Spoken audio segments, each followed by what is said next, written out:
Imagine a train hurtling through the English countryside, its passengers cloaked in secrets. A woman's terrified face flashes in a window. A struggle, a scream, gone in an instant. Was it real or a trick of the light? On the 4:50 from Paddington, a brutal murder unfolds in a locked compartment. A silk scarf tight around the victim's throat, a single pearl earring left behind. Who was she meeting? Why was she killed? Enter Miss Jane Marple, a quiet spinster with a mind sharper than a blade, unravelling a web of greed, betrayal, and hidden motives as suspects weave lies and alibis. One question lingers. Can you spot the killer before Miss Marple does? Chapter 1. The 4:50 from Paddington. The platform at Paddington Station was a whirl of steam and bustle as the 4:50 train to St. Mary Mead prepared to depart. Porters darted through the crowd, their trolleys laden with trunks and hat boxes, while passengers exchanged hurried farewells under the great iron arches. The late afternoon sun slanted through the station's glass roof, casting long shadows across the tiles. Amid the chaos, a small elderly figure in a tweed coat and a neat felt hat stood quietly, her sharp blue eyes scanning the scene with the precision of a hawk. Miss Jane Marple, spinster of St. Mary Mead, was not a woman to be hurried. She had arrived early, as was her habit, to observe the passengers boarding the train. Her niece, Lucy Iles-Barrow, had insisted on accompanying her to the station, but Miss Marple had waved her off with a gentle smile. "My dear Lucy," she had said, "I'm quite capable of managing a train journey. Besides, I find people so very interesting when they think no one is watching." The 4:50 was a respectable train, not one of those flashy expresses, but a sturdy, punctual service that carried a mix of country folk, London commuters, and the occasional holiday-maker bound for the West Country. Miss Marple's destination was a modest one. A visit to an old school friend, Mrs. Elspeth McGillicuddy, who had recently settled in the village of Milchester, a stop along the route. But as Miss Marple settled into her first-class compartment, her knitting needles clicking softly in her lap, she felt a faint prickle of unease. It was not the journey itself that troubled her, but something in the air, a tension perhaps, or the fleeting glimpse of a face that did not quite belong. The compartment was shared with a small but varied group. Across from her sat Mr. Cedric Crackenthorpe, a florid-faced man in his 50s, whose loud tweed suit and booming voice suggested a country squire with a penchant for whisky. He was reading the Times with ostentatious vigour, occasionally muttering about the state of the railways.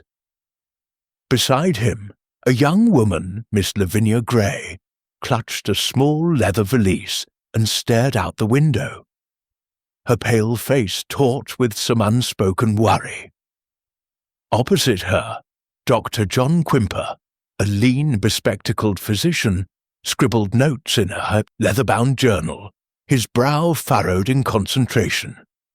And in the corner, half hidden behind a large suitcase, sat Mrs. Violet Hubbard, a widow of indeterminate age, her fingers nervously twisting a lace handkerchief.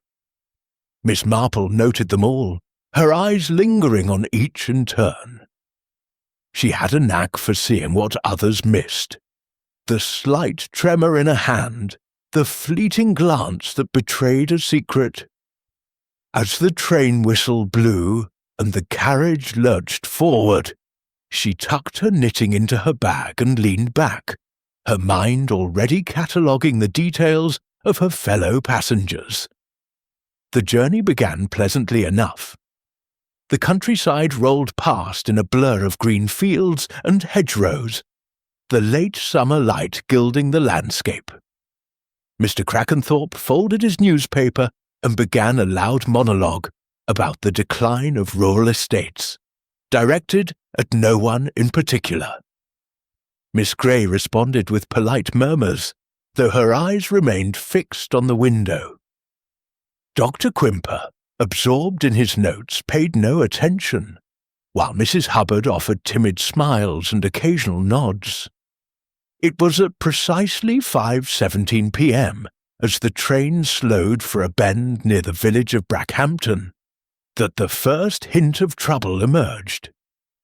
Miss Marple, glancing out the window, caught a fleeting glimpse of another train passing on a parallel track. In one of its compartments, illuminated for a moment by the setting sun, she saw a man and a woman locked in what appeared to be a violent struggle. The woman's hands clawed at the air, her face contorted in terror, while the man's silhouette loomed over her, his hands at her throat. The vision lasted only a second before the trains diverged, but it was enough to send a chill through Miss Marple's veins. She sat upright, her heart beating a little faster. Had she truly seen what she thought? A murder, or the prelude to one? She glanced at her companions, but none seemed to have noticed anything amiss. Mr. Crackenthorpe was now expounding on the virtues of pheasant shooting. Miss Grey's face was still turned to the window. Dr. Quimper continued his writing, and Mrs. Hubbard was dabbing at her eyes with her handkerchief. Miss Marple hesitated. It would be easy to dismiss the scene as a trick of the light, a moment of melodrama exaggerated by her imagination. But her instincts, honed by years of observing human nature in the quiet confines of St. Mary Mead, told her otherwise. She reached for her knitting, her fingers moving mechanically as her mind raced. She would say nothing for now, but she would watch and listen. The train rattled on, the rhythm of the wheels a steady counterpoint to the growing unease in the compartment.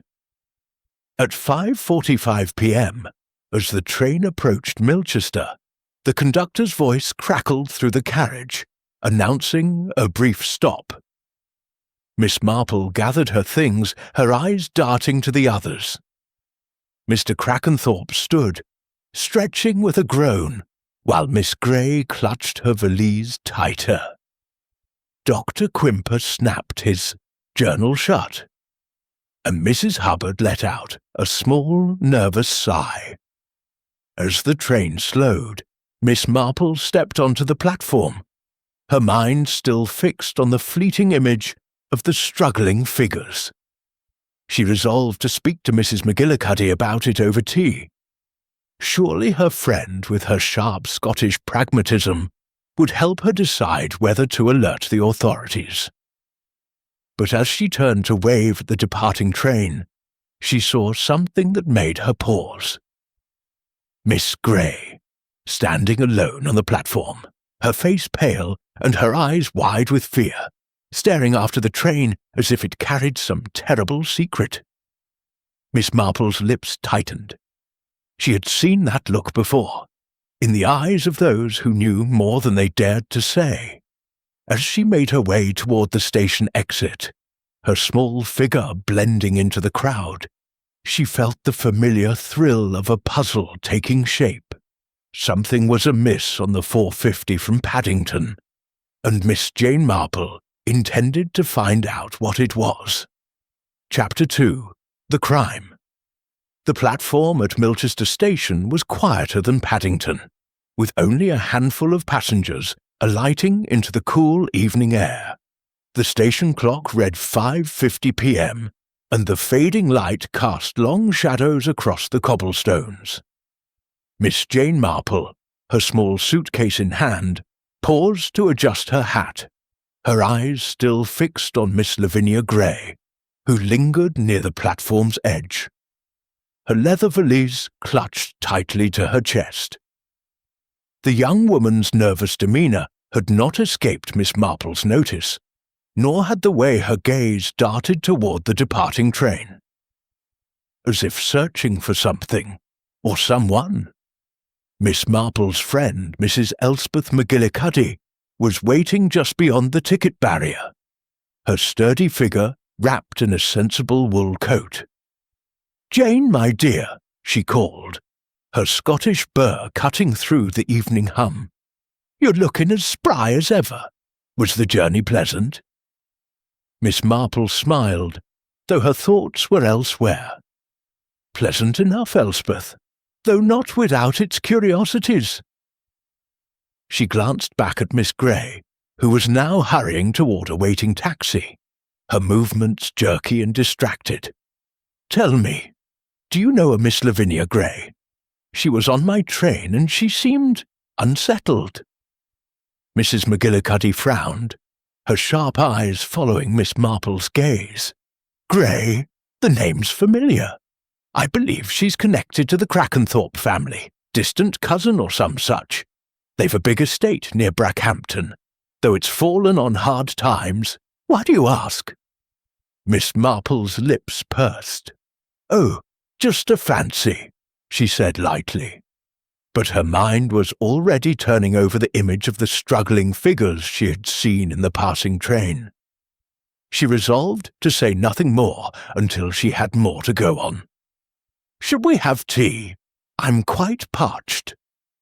The two women made their way to Mrs. McGillicuddy's modest cottage, where a steaming pot of Earl Grey and a plate of scones awaited. Over tea, Miss Marple recounted the journey, omitting, for now, the disturbing scene she had witnessed. Instead, she probed gently about the Crackenthorpe family and their connections in the area. Mrs. McGillicuddy, ever eager to share local gossip, obliged with a wealth of detail. "The Crackenthorpes are an old family, Jane, but they've had their share of trouble," she said, buttering a scone. "Cedric Crackenthorpe, the eldest, is a bit of a blusterer. Lives at Rutherford Hall, their crumbling pile.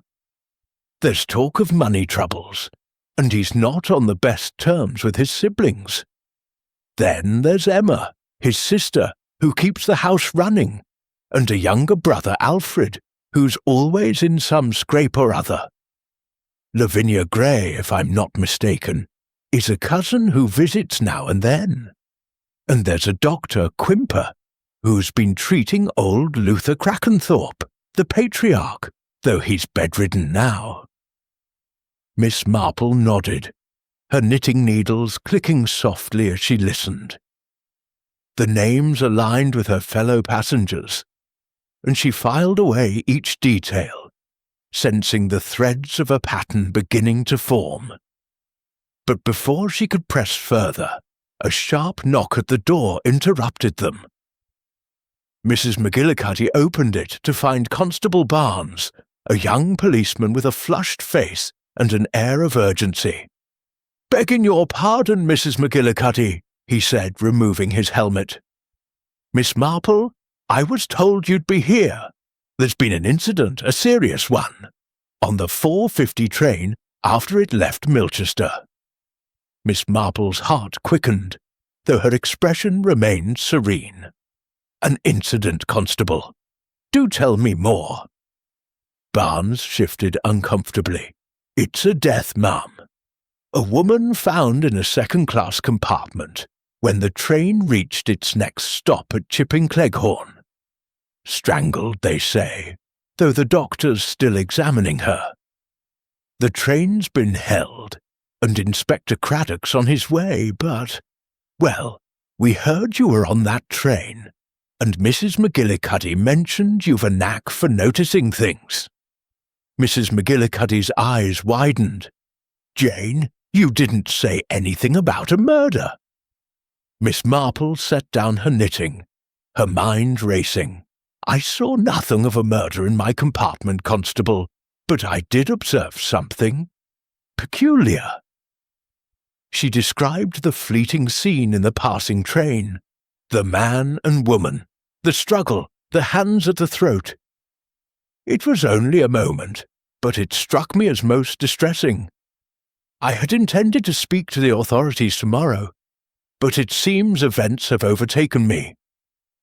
Constable Barnes scribbled furiously in his notebook.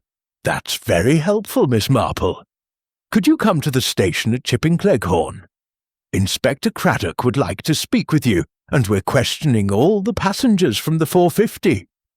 Miss Marple inclined her head. "Of course, Constable. I shall be there directly." The journey to Chipping Cleghorn was a short one by car, and Miss Marple spent it in silence, her mind sifting through the details of the train journey. The victim, she learned, was a woman in her 30s, found slumped in her seat with a silk scarf knotted tightly around her neck.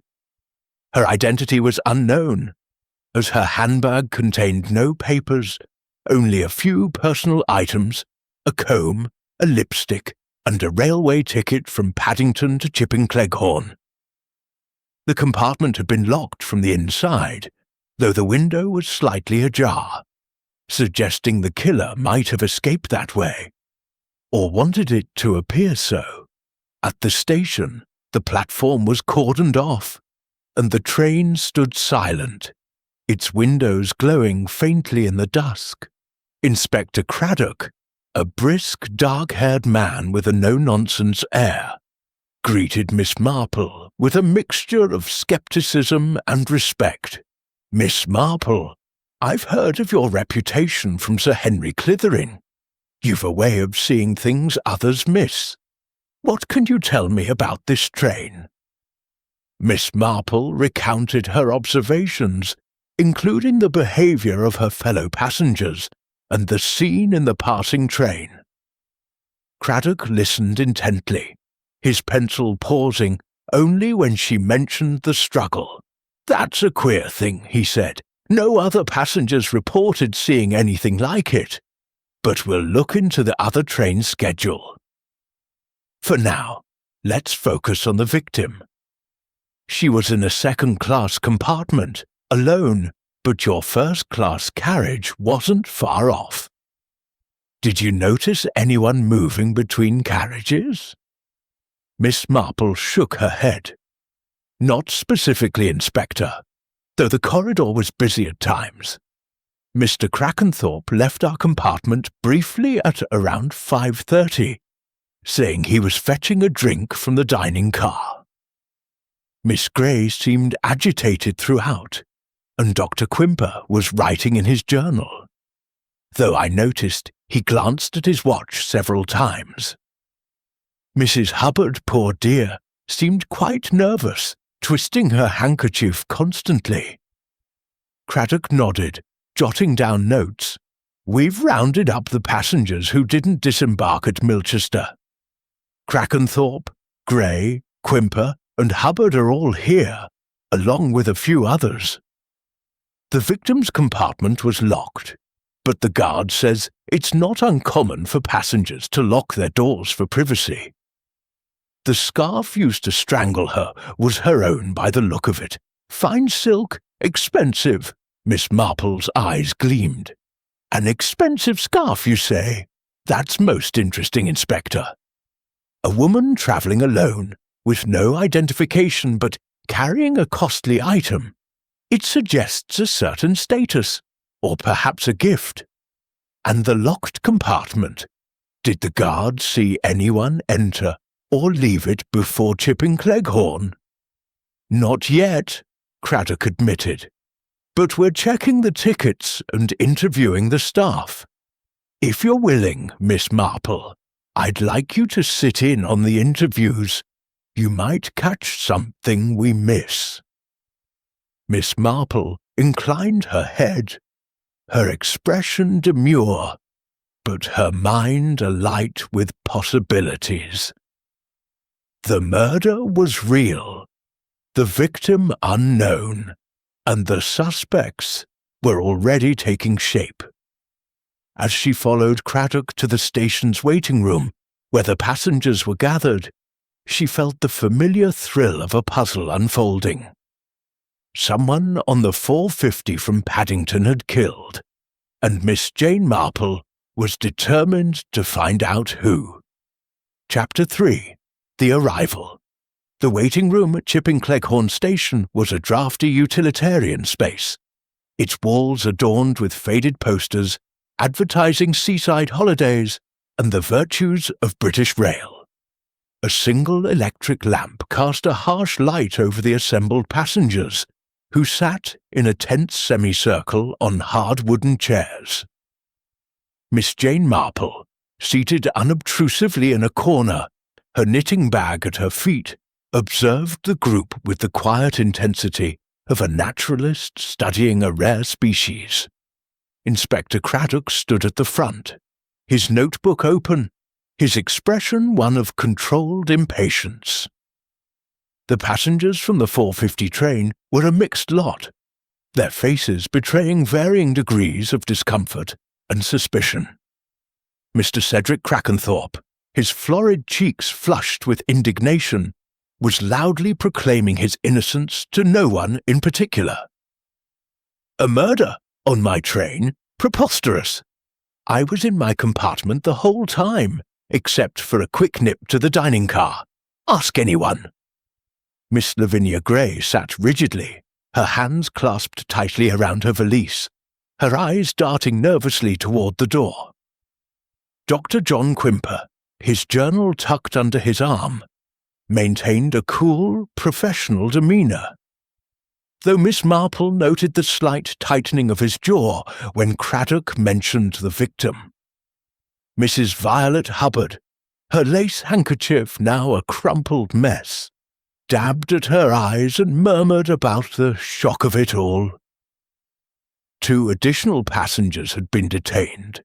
Mr. Harold Finch, a portly businessman with a gold watch chain and a perpetually damp forehead, and Miss Evelyn Stokes, a sharp-featured governess in her late 20s, whose prim demeanour barely concealed a flicker of unease.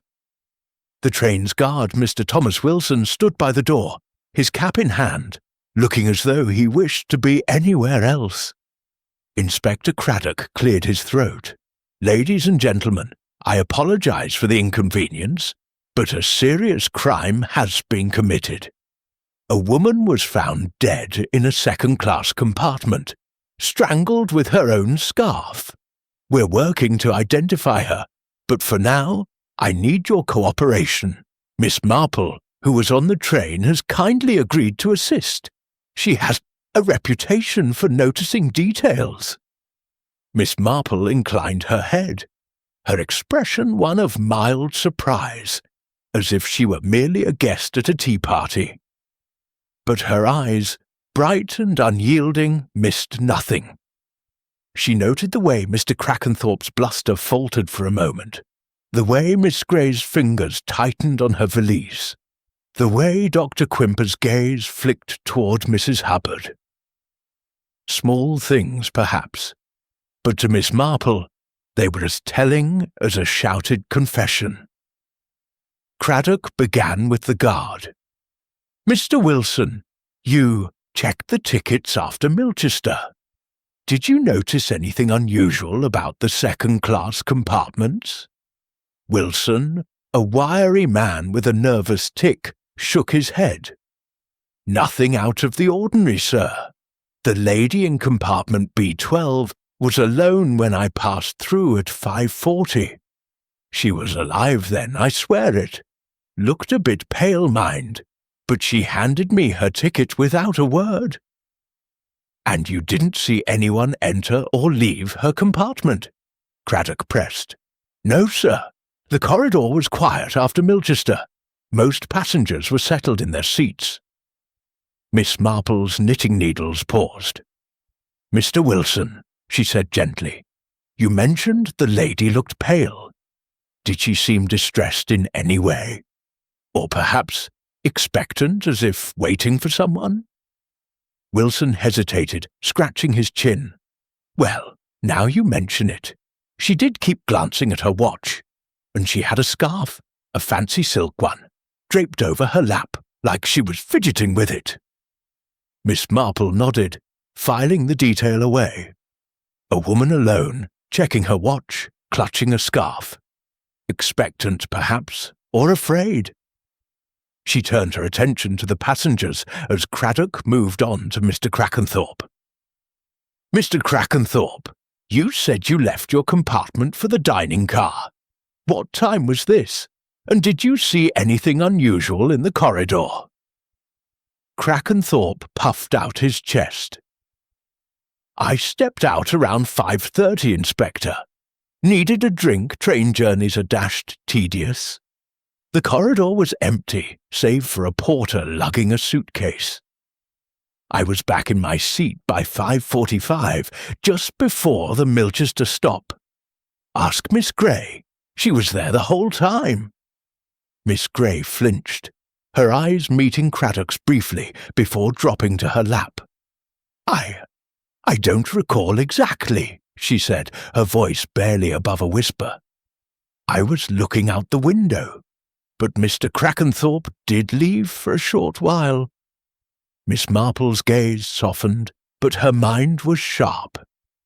Miss Gray's hesitation was not mere shyness. It was the caution of someone guarding a secret. She made a mental note to speak to the young woman privately. Dr. Quimper was next. "I remained in the compartment, Inspector," he said, his tone clipped. "I was working on patient notes. I didn't notice anything unusual, though I did hear a door slam somewhere down the corridor around 5:35. I thought nothing of it at the time." "A door slamming," Miss Marple murmured, almost to herself. "In the first-class carriage, or perhaps the second-class one?" Quimper shrugged. "Hard to say. Sound travels oddly on trains." Mrs. Hubbard, when questioned, dissolved into a flurry of nervous apologies. "Oh, Inspector, I was so dreadfully upset during the journey. My nerves, you see. I lost my husband last year, and I've not been myself. I stayed in my seat, except for a moment when I went to the lavatory. I didn't see anything, I swear." Miss Marple's eyes narrowed slightly. Mrs. Hubbard's distress seemed genuine, but there was a rehearsed quality to her words, as if she had prepared her alibi in advance. And then there was the handkerchief, twisted into knots. A small detail, but one that suggested more than mere grief. Mr. Finch and Miss Stokes offered little of note. Finch claimed to have been reading a financial report in his compartment, while Stokes said she had been correcting a pupil's exercise book. Neither had left their seats, or so they claimed, and neither had seen the victim. As the interviews concluded, Craddock turned to Miss Marple. "Anything to add, Miss Marple?" She smiled, her demeanour as mild as ever. "Only that it is curious, Inspector, how everyone claims to have seen so little, yet the train was not so very large. A woman was strangled in a locked compartment between Milchester and Chipping Cleghorn, a journey of scarcely 20 minutes. Someone must have seen something, even if they do not yet know its significance." Craddock nodded, his expression thoughtful. "We'll keep the train here overnight and search it thoroughly. Miss Marple, if you're staying in the area, I'd appreciate your thoughts tomorrow, after we've had a chance to examine the scene." Miss Marple agreed, her mind already piecing together the fragments of the puzzle. The victim, unknown but well-dressed, strangled with her own scarf. A locked compartment, a slamming door, a nervous young woman, a blustering squire, a preoccupied doctor, a grieving widow, and, of course, the fleeting image of the struggle in the passing train. Were they connected, or was her imagination weaving threads where none existed? As she left the station with Mrs. McGillicuddy, who had insisted on accompanying her, Miss Marple felt a familiar spark of determination. The 450 from Paddington had carried a murderer, and she would not rest until she had unravelled their secret. The night air was cool, the stars bright above Chipping Cleghorn, but Miss Marple's thoughts were far from serene. The game, as her old friend Sir Henry might have said, was afoot. Chapter 4. The Questions Begin. The morning after the murder on the 450 from Paddington dawned grey and misty, with a damp chill that seemed to seep into the very stones of Chipping Cleghorn station. Miss Jane Marple, fortified by a hearty breakfast at Mrs. McGillicuddy's cottage, arrived at the station promptly at 9 a.m., her black umbrella shielding her from the drizzle. Inspector Craddock was already there, his dark overcoat buttoned against the weather, directing a team of constables as they combed the train for evidence. The 450, still stationed on a siding, looked forlorn in the morning light, its windows streaked with rain. Miss Marple's sharp eyes took in the scene, the cordoned-off platform, the curious villagers hovering at a distance, and the small group of passengers from the previous evening, summoned back for further questioning. They were gathered in the station's waiting room, their expressions ranging from weary resignation to barely concealed agitation. Miss Marple, invited by Craddock to observe, took her place in a corner, her knitting needles clicking softly as she listened and watched. Craddock began with a brisk announcement. "Thank you all for returning. We've made some progress in identifying the victim. A missing persons report from London matches her description. Mrs. Anna Stravinska, aged 34, a widow of Polish descent, last seen boarding the 450 at Paddington. She was carrying a small sum of money and a few personal items, including the silk scarf used to strangle her. We're still tracing her movements, but I need each of you to account for your actions between 5:30 and 6 p.m. yesterday, when the murder likely occurred." Miss Marple noted the ripple of tension that passed through the group. Mr. Cedric Crackenthorpe, his face redder than ever, was the first to speak. "I've told you, Inspector. I was in the dining car from 5:30 to 5:45, fetching a whiskey. The barman can confirm it. After that, I was back in my compartment, reading my paper." Craddock's pencil scratched in his notebook. "And you saw no one in the corridor?" "Not a soul," Crackenthorpe said firmly, though Miss Marple noticed his fingers drumming on his knee. A small sign of unease, perhaps. Miss Lavinia Gray was next, her voice low and hesitant. "I stayed in the compartment, as I said. I was preoccupied, looking out the window. I didn't notice anything unusual." Her hands gripped her valise so tightly that her knuckles whitened, and Miss Marple's eyes narrowed. Miss Gray was hiding something, though whether it was guilt or fear remained unclear. Dr. John Quimper, his manner as composed as ever, repeated his account. "I was writing in my journal, Inspector. I heard a door slam around 5:35, but I didn't leave my seat. My work kept me occupied." He adjusted his spectacles, and Miss Marple noted the precise, almost mechanical way he moved. A man accustomed to control.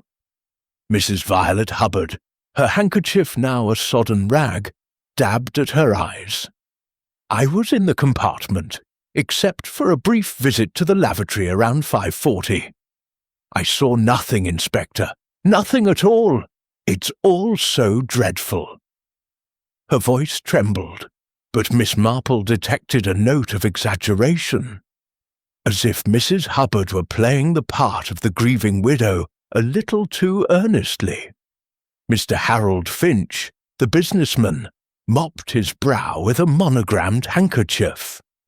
I was in my own compartment, second class, reading reports. Didn't leave my seat, didn't see a thing. His voice was gruff, but his eyes flicked toward Miss Grey. A glance so fleeting it might have gone unnoticed by anyone less observant than Miss Marple. Miss Evelyn Stokes, the governess, was equally succinct. I was correcting exercises as I told you. I stayed in my compartment. The train was quiet, except for the usual noises, doors, footsteps, that sort of thing. Miss Marple's needles paused as she considered the accounts.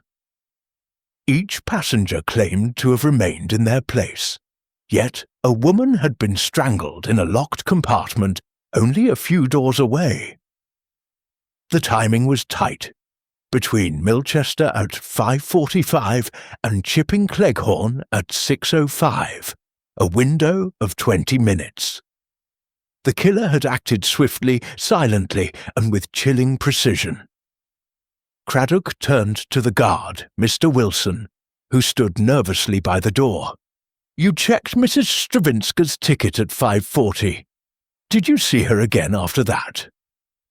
Wilson shook his head. "No, sir.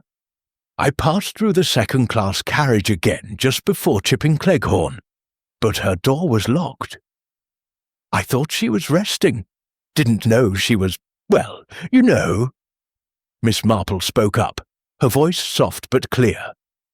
"Mr. Wilson, when you checked her ticket, was the window in her compartment open or closed?" Wilson blinked, surprised by the question. "Closed, ma'am. I'm sure of it. It was chilly and she had her coat on."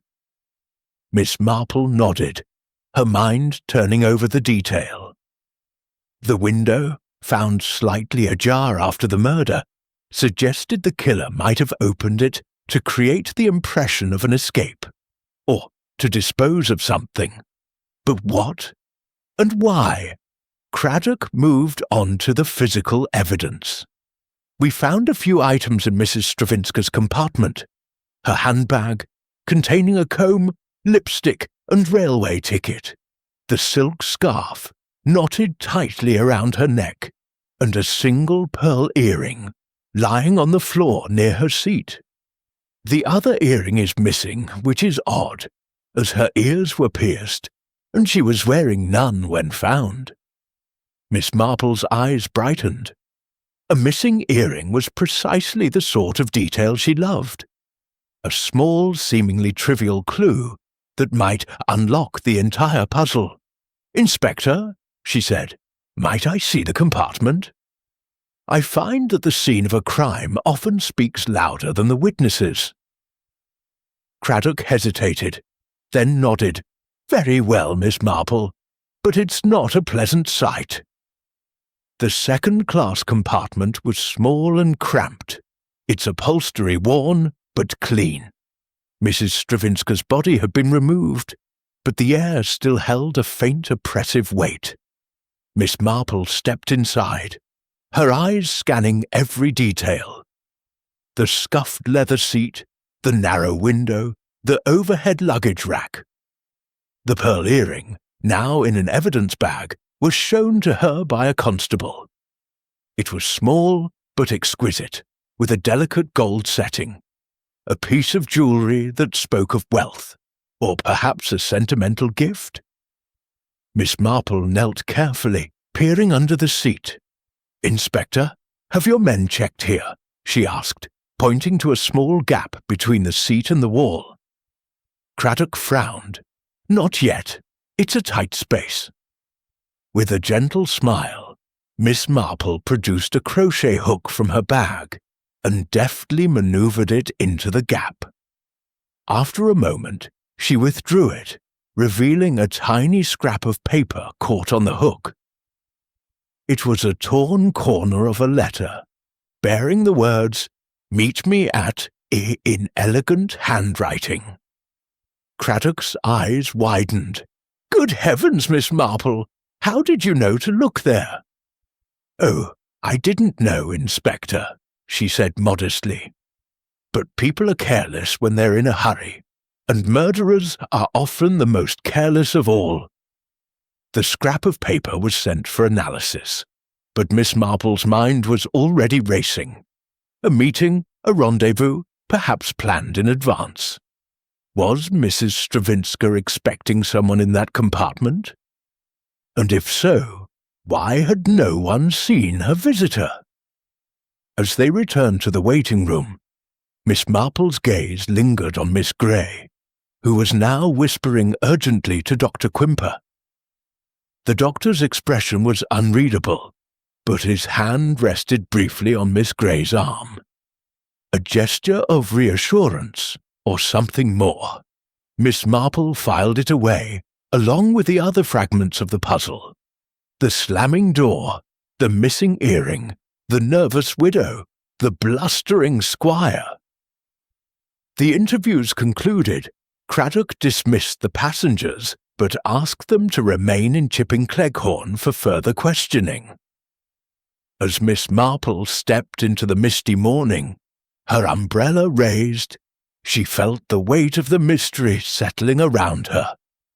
The 4:50 from Paddington had carried a killer, and the clues were there, waiting to be pieced together. She would need to be patient, observant, and, above all, attuned to the subtle contradictions of human nature. Chapter 5. The Red Herrings. The drizzle had lifted by midday, leaving Chipping Cleghorn bathed in a pale, watery sunlight that did little to dispel the chill in the air. Miss Jane Marple, having returned to Mrs. McGillicuddy's cottage for a brief respite, sat by the parlour window with a cup of tea, her knitting idle in her lap. Her mind, however, was far from idle, turning over the details of the murder on the 4:50 from Paddington with the precision of a watchmaker. The scrap of paper she had found, "Meet me at," nagged at her, as did the missing pearl earring and the curious behaviour of her fellow passengers. But it was the atmosphere of the case, the sense of secrets tightly held, that intrigued her most. Inspector Craddock arrived at the cottage just after noon, his expression a mixture of frustration and determination. "Miss Marple," he said, settling into an armchair, "we've had a development, but I'm not sure it clarifies anything.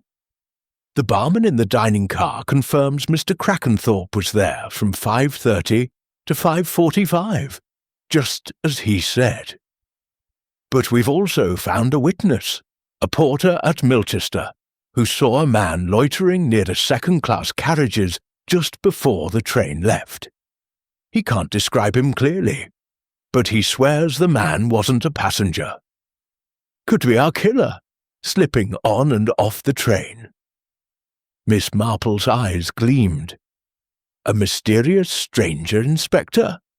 How very convenient. And yet, I wonder, a man who boards a train to commit murder and then vanishes without a trace. It feels rather like a story from one of those sensational novels my nephew Raymond enjoys." Craddock raised an eyebrow. "You think it's a red herring?" "I think," Miss Marple said, her voice gentle but firm, "that we must be cautious of explanations that are too tidy. A stranger is an easy answer, but the truth is often closer to home. Tell me, have you learned more about Mrs. Stravinska?" Craddock nodded, flipping open his notebook. "A bit. She was a widow, as I mentioned, living in London. Her husband, a Polish émigré, died 2 years ago, leaving her a modest inheritance. She was known in her circles as a charming woman, fond of music and art, but she kept to herself. No known enemies, though a neighbour mentioned she'd been nervous lately, checking her post obsessively and avoiding visitors. We're still trying to trace her movements before the train." Miss Marple sipped her tea, her mind racing. Nervous, you say, and expecting someone, perhaps, given the note and her watch check-on. I wonder if she was meeting someone she feared, or someone she trusted too much. Craddock leaned forward. You think the killer was someone she knew? I think, Miss Marple replied, that murder is rarely a random act. The locked compartment, the scarf, the missing earring, these suggest intimacy, not chance. Someone on that train knew Mrs. Stravinska, and I suspect they're sitting among your witnesses, hiding in plain sight. Craddock sighed. That brings us back to our passengers. Crackenthorpe's alibi holds, but he's loud and evasive, too quick to point fingers elsewhere. Miss Grey's story is vague, and she's jumpy as a cat. Dr. Quimper seems calm, but he's cagey about his journal. Mrs. Hubbard's a bundle of nerves, which could be genuine or an act. Finch and Stokes claim they saw nothing, but I don't trust either of them entirely. And then there's this mysterious man the porter saw. Miss Marple's needles resumed their soft clicking. Let us consider the passengers, Inspector. Mr. Crackenthorpe is a man who likes to be noticed, yet he insists he saw nothing. Miss Grey is frightened, but of what or whom? Dr. Quimper is controlled, perhaps too controlled, and Mrs. Hubbard's grief seems rehearsed. As for Mr. Finch and Miss Stokes, they are too quick to claim ignorance. In my experience, those who see nothing often see the most. Craddock rubbed his chin. You're suggesting they're all lying? Not lying, perhaps, Miss Marple said, but not telling the whole truth. People rarely do, especially when they're frightened or guilty. I should like to speak to Miss Grey alone, if I may. She seems the most likely to let something slip. Craddock agreed, and they arranged to meet Miss Grey at the local inn, where the passengers had been asked to stay. The Chipping Cleghorn Arms was a quaint, half-timbered establishment, its low ceilings and creaking floors lending an air of timelessness. Miss Grey was waiting in a private parlour, her valise still clutched tightly, her pale face drawn with exhaustion. Miss Grey, Miss Marple began, her voice as soothing as a lullaby. You seem most distressed.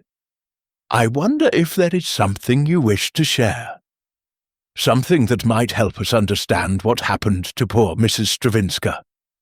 Miss Grey's eyes widened, and for a moment Miss Marple thought she might bolt. But then the young woman's shoulders sagged, and she shook her head. I don't know anything, Miss Marple. I was in my compartment, looking out the window.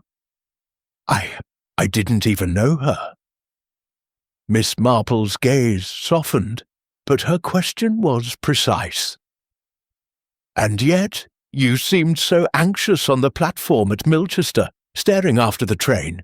Were you expecting someone, perhaps? Or afraid of someone? Miss Grey's hands trembled, and she looked away. I was just tired. It was a long journey. Miss Marple nodded, as if accepting the answer, but her mind noted the evasion. She changed tack. The scarf Mrs. Stravinska was wearing, it was silk, quite fine. Did you happen to notice it, or perhaps anything else about her? A woman like you, so observant, might have seen something without realizing its importance. Miss Grey flushed, her fingers tightening on her valise. I didn't see her. I told you. I stayed in my compartment. Miss Marple smiled gently. Of course, my dear. But if anything comes to mind, you will tell the inspector, won't you? It's so easy to overlook the little things. As Miss Grey hurried from the room, Miss Marple's eyes lingered on the valise. It was a sturdy, expensive piece, but there is a faint scratch on its surface, barely visible in the dim light. A scratch, she thought, that might have been made by something sharp, like an earring caught in haste. Back at the station, Craddock shared another piece of news. "We've traced the other train, the one you saw passing at Brackhampton. It was the 5:15 express to Bristol, running parallel to the 4:50 for a short stretch. No reports of anything unusual, but we're checking the passenger list. If your struggle was real, Miss Marple, it might be connected, or it might be another distraction." Miss Marple's lips pursed. "A distraction, Inspector, or a clue. The timing is curious, is it not? 2 trains, 2 crimes, perhaps, or 1 crime seen from 2 angles. I should like to know more about Mrs. Stravinska's life in London, her friends, her habits, and I think we must keep a close eye on Miss Grey. She is frightened, and frightened people often know more than they say." As Craddock escorted her back to Mrs. McGillicuddy's cottage, Miss Marple's mind churned. The mysterious stranger, the locked compartment, the torn note, the missing earring, these were the red herrings designed to mislead. But beneath them lay the truth, hidden in the small human details she so loved to unravel. The 4:50 from Paddington was a puzzle, and Miss Jane Marple was determined to solve it, one careful stitch at a time. Chapter 6. A Clue in Detail. The afternoon sun broke through the clouds, casting a soft glow over Chipping Cleghorn, as Miss Jane Marple sat in Mrs. McGillicuddy's parlour, her knitting needles moving rhythmically. The events of the morning, Miss Grey's nervous evasion, the mysterious stranger reported by the porter, and the tantalizing scrap of paper had deepened the puzzle of the 4:50 from Paddington. Miss Marple's mind, however, was fixed on a single detail: the pearl earring found in Mrs. Stravinska's compartment and its missing twin. It was, she felt, the kind of clue that could unravel the entire mystery. If only she could find its significance. Inspector Craddock arrived at the cottage just before 2 o'clock, his face etched with the strain of a case that seemed to grow more tangled by the hour. "Miss Marple," he said, accepting a cup of tea from Mrs. McGillicuddy, "we've had a breakthrough of sorts. The scrap of paper you found, meet me at, has been traced to a letter written on stationery from the Savoy Hotel in London. We've sent a man to check their guest records, but it suggests Mrs. Stravinska was involved in something, well, clandestine." Miss Marple's eyes brightened. "The Savoy, you say? A most elegant establishment. It confirms that Mrs. Stravinska moved in circles of some refinement, despite her modest circumstances. And the note? Did it bear any other marks? An ink colour, perhaps, or a trace of perfume?" Craddock blinked, impressed by her precision. "Blue ink? Standard enough. No perfume, but the paper's high quality, watermarked. We're hoping the hotel can tell us more. In the meantime, we've been digging into the passengers' backgrounds. Crackenthorpe's estate, Rutherford Hall, is in financial trouble. Debts piling up, and he's been selling off land. Miss Grey's a distant cousin, dependent on the family's goodwill. Dr. Quimper's been treating old Luther Crackenthorpe, who's not long for this world, and there's talk of a will that's causing tension. Mrs. Hubbard's husband left her a small annuity, but she's been seen with some shady characters in London. Finch and Stokes are less clear. Finch is a stockbroker with a reputation for sharp dealing, and Stokes has been dismissed from 2 governess posts for irregularities." Miss Marple nodded, her needles pausing. "A web of motives, Inspector. Money, family, secrets, always the threads that bind a murder. But let us return to the earring. A single pearl, you said, with a gold setting. Was it examined closely? Sometimes the smallest detail, a scratch, a flaw, can tell us more than a dozen alibis. Craddock frowned. It's with the evidence team, but I'll have it checked again. You think it's significant? I think, Miss Marple said softly, that a woman does not lose one earring by accident, especially not in a struggle. It was either taken deliberately or dropped in haste, and if it was taken, we must ask why. Determined to pursue this thread, Miss Marple accompanied Craddock back to the station, where the evidence from Mrs. Stravinska's compartment was being catalogued. The pearl earring, small and lustrous, lay in a clear bag under the harsh light of a desk lamp. Miss Marple examined it closely, her magnifying glass, a gift from her nephew Raymond, revealing a tiny scratch on the gold setting, as if it had been caught on something sharp. "Inspector," she said, "this scratch suggests the earring was pulled off, perhaps in a struggle, but the other earring is missing, and Mrs. Stravinska was not wearing either when found. Could the killer have taken it as a trophy, or to conceal something?" Craddock rubbed his chin. "A trophy's possible, but it's a small thing to risk keeping. And concealing what? Her identity. We already know who she was." Miss Marple's lips pursed. Not her identity, perhaps, but a connection. An earring is personal, intimate. It might link her to someone on the train, or to the person she was meeting.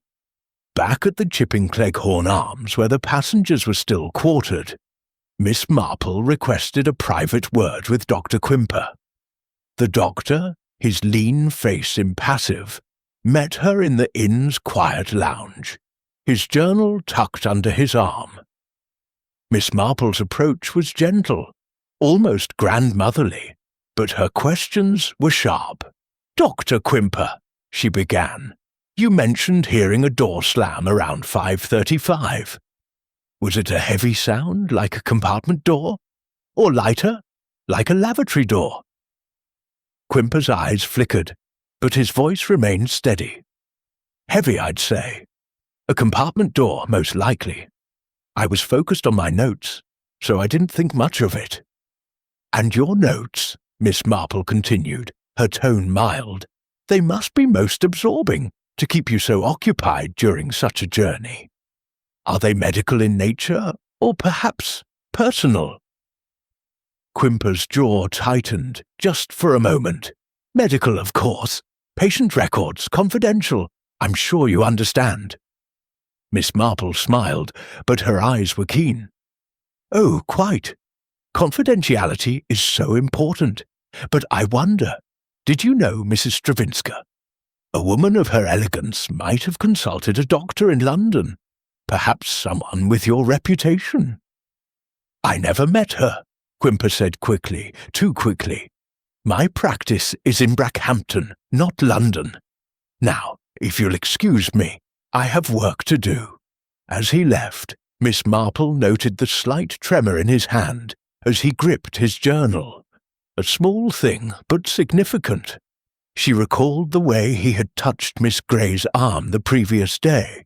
A gesture of familiarity, perhaps more than professional concern. Was there a connection between them?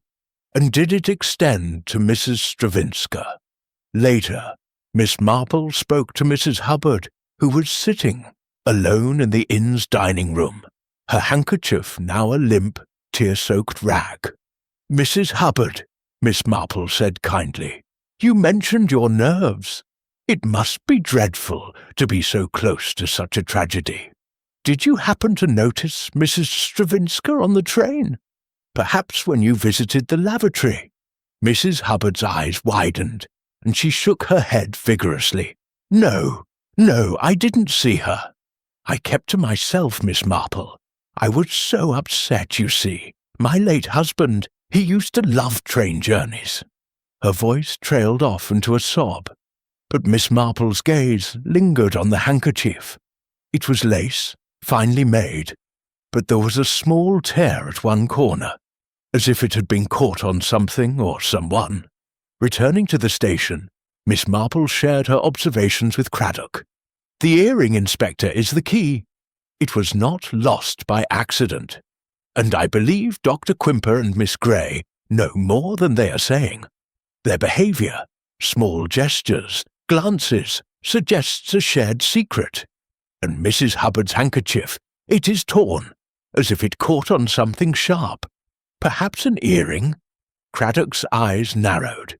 "You're building a case, Miss Marple, but it's all circumstantial. We need more, something concrete."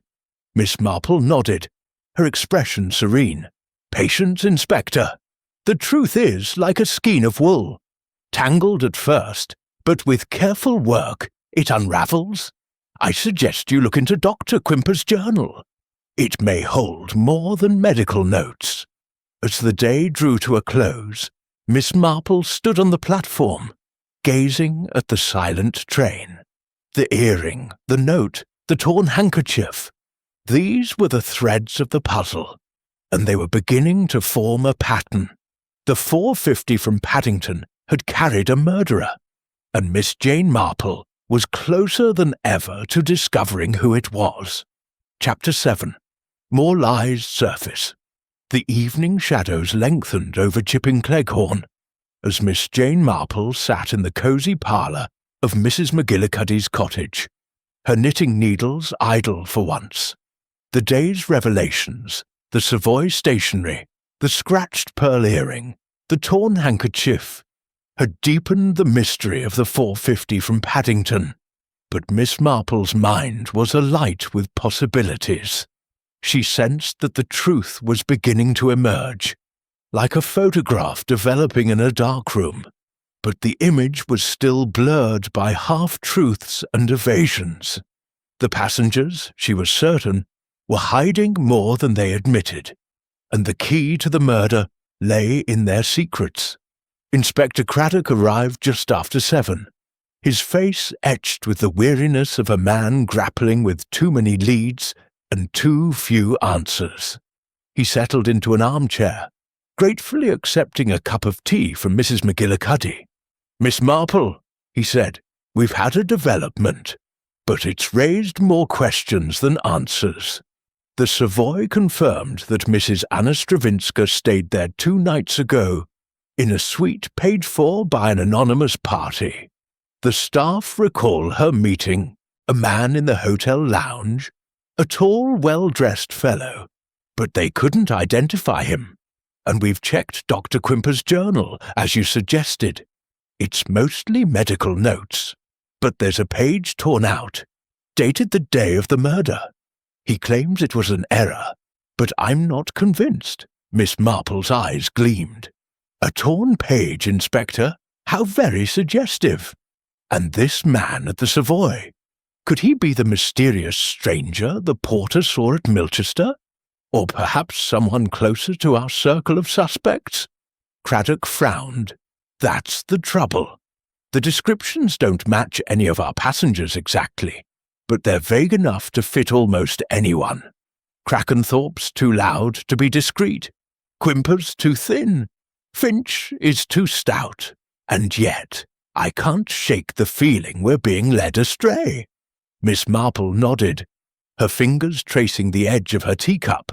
"A murderer, Inspector, is often a master of misdirection. But let us consider the passenger's motives.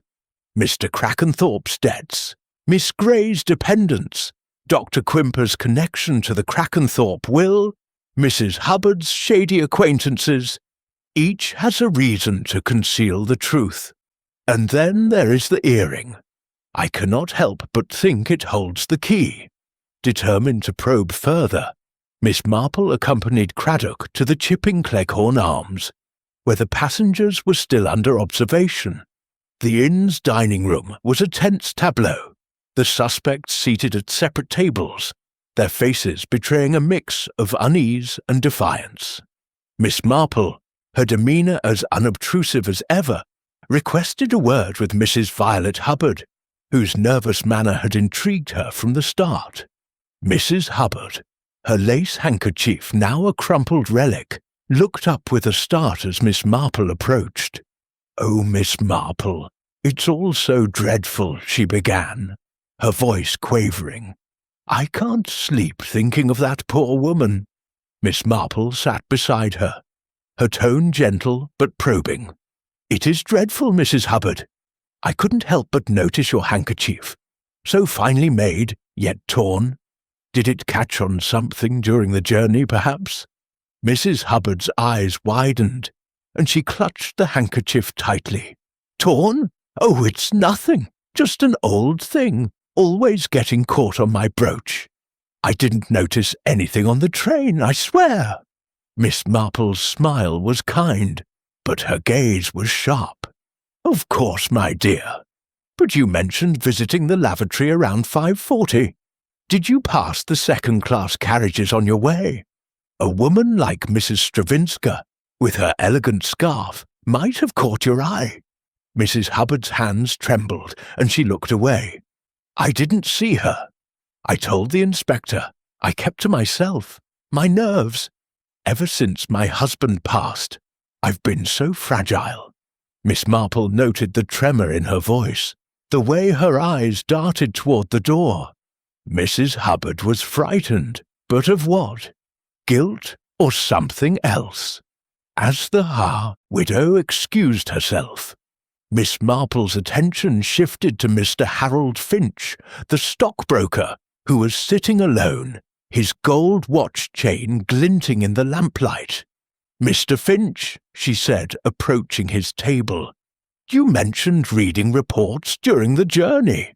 It must be difficult to concentrate with so much activity on a train. Did you hear anything unusual? Perhaps a door slamming, or footsteps in the corridor?" Finch mopped his brow, his eyes flickering toward Miss Grey's table. "Nothing out of the ordinary, Miss Marple. I was deep in my figures. Trains are noisy. Doors, footsteps, it's all background hum to me." Miss Marple nodded, but her mind caught on the glance he had given Miss Grey. Was there a connection between them, or was he simply nervous? She recalled the scratch on Miss Grey's valise, so similar to the one on the pearl earrings setting. A coincidence, perhaps, but Miss Marple did not believe in coincidences. Later, as she and Craddock walked back to the station, Miss Marple shared her observations. "Mrs. Hubbard's handkerchief, Inspector. It is torn, as if caught on something sharp, and Mr. Finch's glance toward Miss Grey suggests a familiarity they have not admitted. I wonder if we might examine the passenger's belongings more closely. A missing earring, a torn page, a scratched valise. These are not accidents." Craddock nodded, his expression thoughtful. "We'll need a warrant to search their things, but I'll see what I can do. In the meantime, we've had another lead. A ticket collector on the 5:15 Bristol Express, the train you saw passing, recalls a woman in a second-class compartment, alone, looking agitated around 5:17. No struggle, though, and no man. It doesn't match your sighting exactly, but it's close." Miss Marple's lips pursed. "Close, but not exact. I am beginning to suspect, Inspector, that the scene I saw was not on the Bristol Express at all. It may have been a reflection, a trick of the light, or perhaps a deliberate distraction. The truth lies on the 4:50, with our passengers." Back at the station, Craddock showed her a new piece of evidence. A small monogrammed cigarette case found in the second-class corridor near Mrs. Stravinska's compartment. The initials AC were engraved on its surface, and Miss Marple's heart quickened. "A C," she murmured. "Could it be Alfred Crackenthorpe, Cedric's brother? Or perhaps someone else entirely?" Craddock shook his head. "We're checking it for prints, But Cedric claims he doesn't smoke, and Alfred's not on our passenger list. It could belong to anyone, or it could have been planted." Miss Marple's eyes gleamed. "Planted, Inspector, or dropped in haste. Like the earring, it is a clue that points to someone specific. We must find out who AC is, and why their cigarette case was so near the scene of the crime." As the evening drew to a close, Miss Marple returned to Mrs. McGillicuddy's cottage, her mind buzzing with the day's discoveries. The lies were piling up: Mrs. Hubbard's torn handkerchief, Dr. Quimper's missing page, Mr. Finch's furtive glance, the mysterious cigarette case. And always, at the heart of it, the image of Mrs. Stravinska, strangled with her own scarf, her earring missing, her secrets locked away. The 4:50 from Paddington was a stage, and the murderer was playing a careful game. But Miss Jane Marple was no stranger to such games, and she was determined to uncover the truth. Chapter 8. The Emotional Turning Point. The morning mist hung low over Chipping Cleghorn, cloaking the village in a soft grey veil that seemed to mirror the uncertainty of the murder investigation. Miss Jane Marple, seated at Mrs. McGillicuddy's breakfast table, sipped her tea with a thoughtful air, her knitting untouched. The clues, the pearl earring, the torn handkerchief, the monogrammed cigarette case, the Savoy stationery were beginning to form a pattern. But it was the human element, the hidden emotions of the suspects, that now held her attention. She sensed that the case was approaching a turning point, a moment when one of the passengers would crack under the weight of their secrets. Inspector Craddock arrived at 9 o'clock, his face drawn, but his eyes alight with new information. "Miss Marple," he said, settling into a chair, "we've had a breakthrough.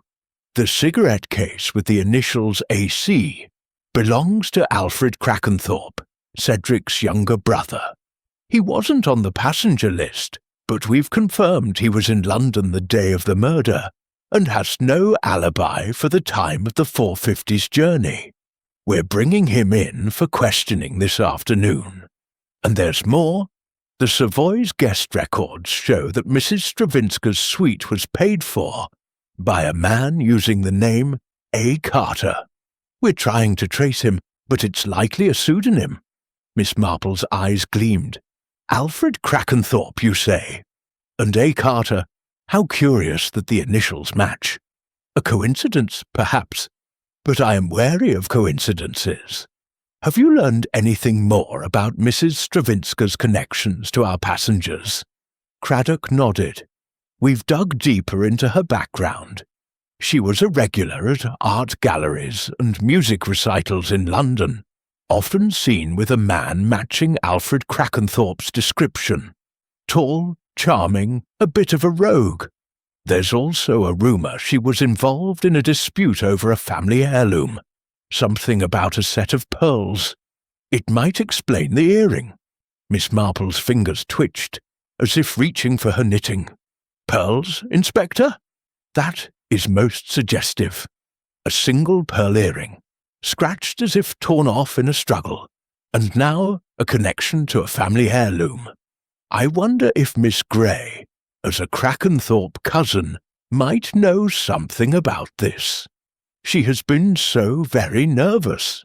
Determined to press the matter, Miss Marple accompanied Craddock to the Chipping Cleghorn Arms, where the passengers were growing increasingly restless under the strain of confinement. The inn's lounge was a study in tension. Mr. Cedric Crackenthorpe paced by the fireplace, muttering about the inconvenience. Dr. Quimper sat with his journal, his pen moving in short, sharp strokes. Mrs. Hubbard twisted her torn handkerchief, and Mr. Finch and Miss Stokes exchanged guarded glances. Miss Lavinia Grey, however, was nowhere to be seen. "She's in her room," the innkeeper informed them, his voice low. Been there all morning, won't come down. Says she's not feeling well." Miss Marple exchanged a look with Craddock. "I think, Inspector, we should pay Miss Grey a visit. A young woman in such distress may need a sympathetic ear." They found Miss Grey in her small, sparsely furnished room, sitting on the edge of the bed, her valise open beside her. Her face was pale, her eyes red-rimmed, as if she had been crying. When she saw Miss Marple and Craddock, she started, her hands flying to her valise as if to close it. "Miss Grey," Miss Marple said gently, taking a seat beside her, "you seem most unwell. Is there something troubling you? Something about the train, perhaps? Or Mrs. Stravinska?" Miss Grey's lips trembled, and for a moment it seemed she might remain silent. But then, with a shudder, she broke. "I knew her," she whispered, her voice barely audible. "Anna, Mrs. Stravinska. She was a friend of the family. I didn't want to say because it's complicated." Craddock's pencil poised over his notebook. "Complicated how, Miss Grey?" "You must tell us everything." Miss Grey's eyes filled with tears. "She was involved with Alfred Crackenthorpe. They met in London at one of her art gallery events. He was smitten, I think, but it wasn't just that. There was something about a necklace, a family heirloom. It belonged to our grandmother, a string of pearls with a gold clasp. Anna claimed it was hers, said it had been stolen years ago. Alfred was trying to get it back for her, but Cedric wouldn't hear of it. He said it was Crackenthorpe property, and Anna was lying." Miss Marple's heart quickened. "And the earring, Miss Grey, was it part of this necklace?" Miss Grey nodded, her voice breaking. "I think so. Anna wore pearl earrings that matched the necklace. She showed me once, in London. She said they were a gift from her late husband, but Alfred thought they were part of the Crackenthorpe pearls. I saw her on the train, in the corridor, just before Milchester. She looked frightened, and she was holding her scarf, as if she was nervous. I didn't say anything because I was afraid." "Afraid of what?" Craddock pressed, his tone gentle but firm. Miss Grey's hands twisted together. "Of Alfred. He's unpredictable. And Cedric, he was so angry about the pearls. I thought one of them might have done something terrible." Miss Marple's gaze softened, but her mind was racing. Miss Grey's confession was a crack in the facade, revealing a web of family tensions and hidden motives. The pearls, the earring, Alfred's involvement, it was all beginning to fit together, though the picture was still incomplete. "Thank you, Miss Grey," Miss Marple said, patting her hand. "You've been very brave. Rest now, and leave the rest to us." As they left the room, Craddock turned to Miss Marple, his expression grim. "This changes things. Alfred Crackenthorpe, a family heirloom, a dispute. It's a motive, and a strong one. If he was on the train, even without a ticket, he could have slipped into her compartment." Miss Marple nodded, but her thoughts were elsewhere. "It is a motive, Inspector, but we must be careful. Miss Grey's fear is genuine, but it may blind her to other truths. The earring, the torn handkerchief, Dr. Quimper's journal, these are still pieces of the puzzle, and I cannot help but wonder about Mrs. Hubbard. Her grief seems so convenient." Back at the station, Craddock received word that Alfred Crackenthorpe had been located and was being brought to Chipping Cleghorn for questioning. Miss Marple, meanwhile, requested to see Mrs. Stravinska's belongings again, particularly the silk scarf. Under the station's harsh lights, she examined it closely, noting a faint snag in the fabric, as if it had caught on something sharp. Perhaps the same thing that had scratched the earring or torn Mrs. Hubbard's handkerchief. "Inspector," she said. "We must look closely at the connections between our suspects. Miss Gray has given us a piece of the truth, but there is more to uncover. Alfred Crackenthorpe may be involved, but I suspect the murderer is someone closer, someone who was in that compartment with Mrs. Stravinska." As the day drew to a close, Miss Marple felt the weight of the case pressing on her. The emotional turning point had come, with Miss Gray's confession opening a window into the past. But the truth was still hidden, tangled in a web of lies and half-truths. The 450 from Paddington held its secrets tightly, but Miss Jane Marple was determined to unravel them, one careful thread at a time. Chapter 9. The Trap. The late afternoon light filtered through the lace curtains of the Chipping Cleghorn Arms, casting delicate patterns on the worn carpet of the inn's private parlour. Miss Jane Marple sat quietly, her knitting needles clicking softly, though her mind was far from the scarf taking shape in her lap.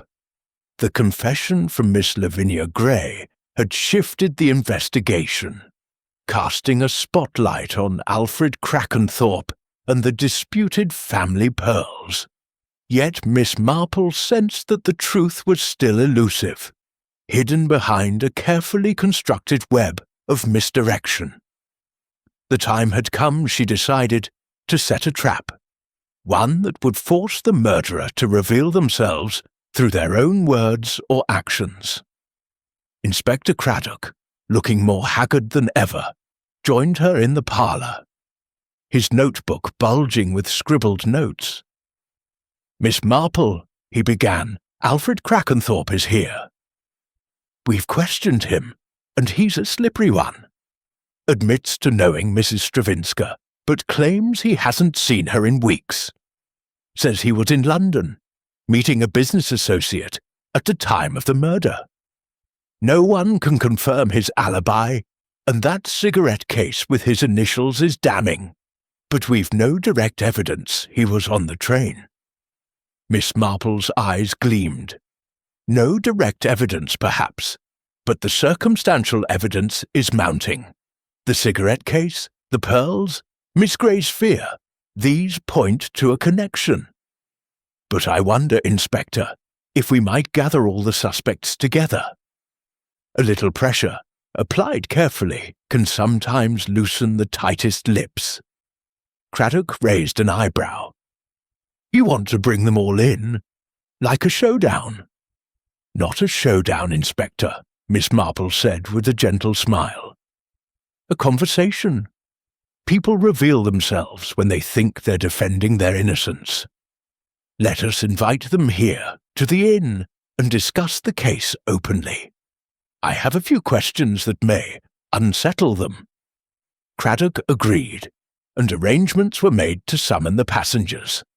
Cedric Crackenthorpe, Miss Lavinia Gray, Dr. John Quimper, Mrs. Violet Hubbard, Mr. Harold Finch, and Miss Evelyn Stokes, to the parlour that evening.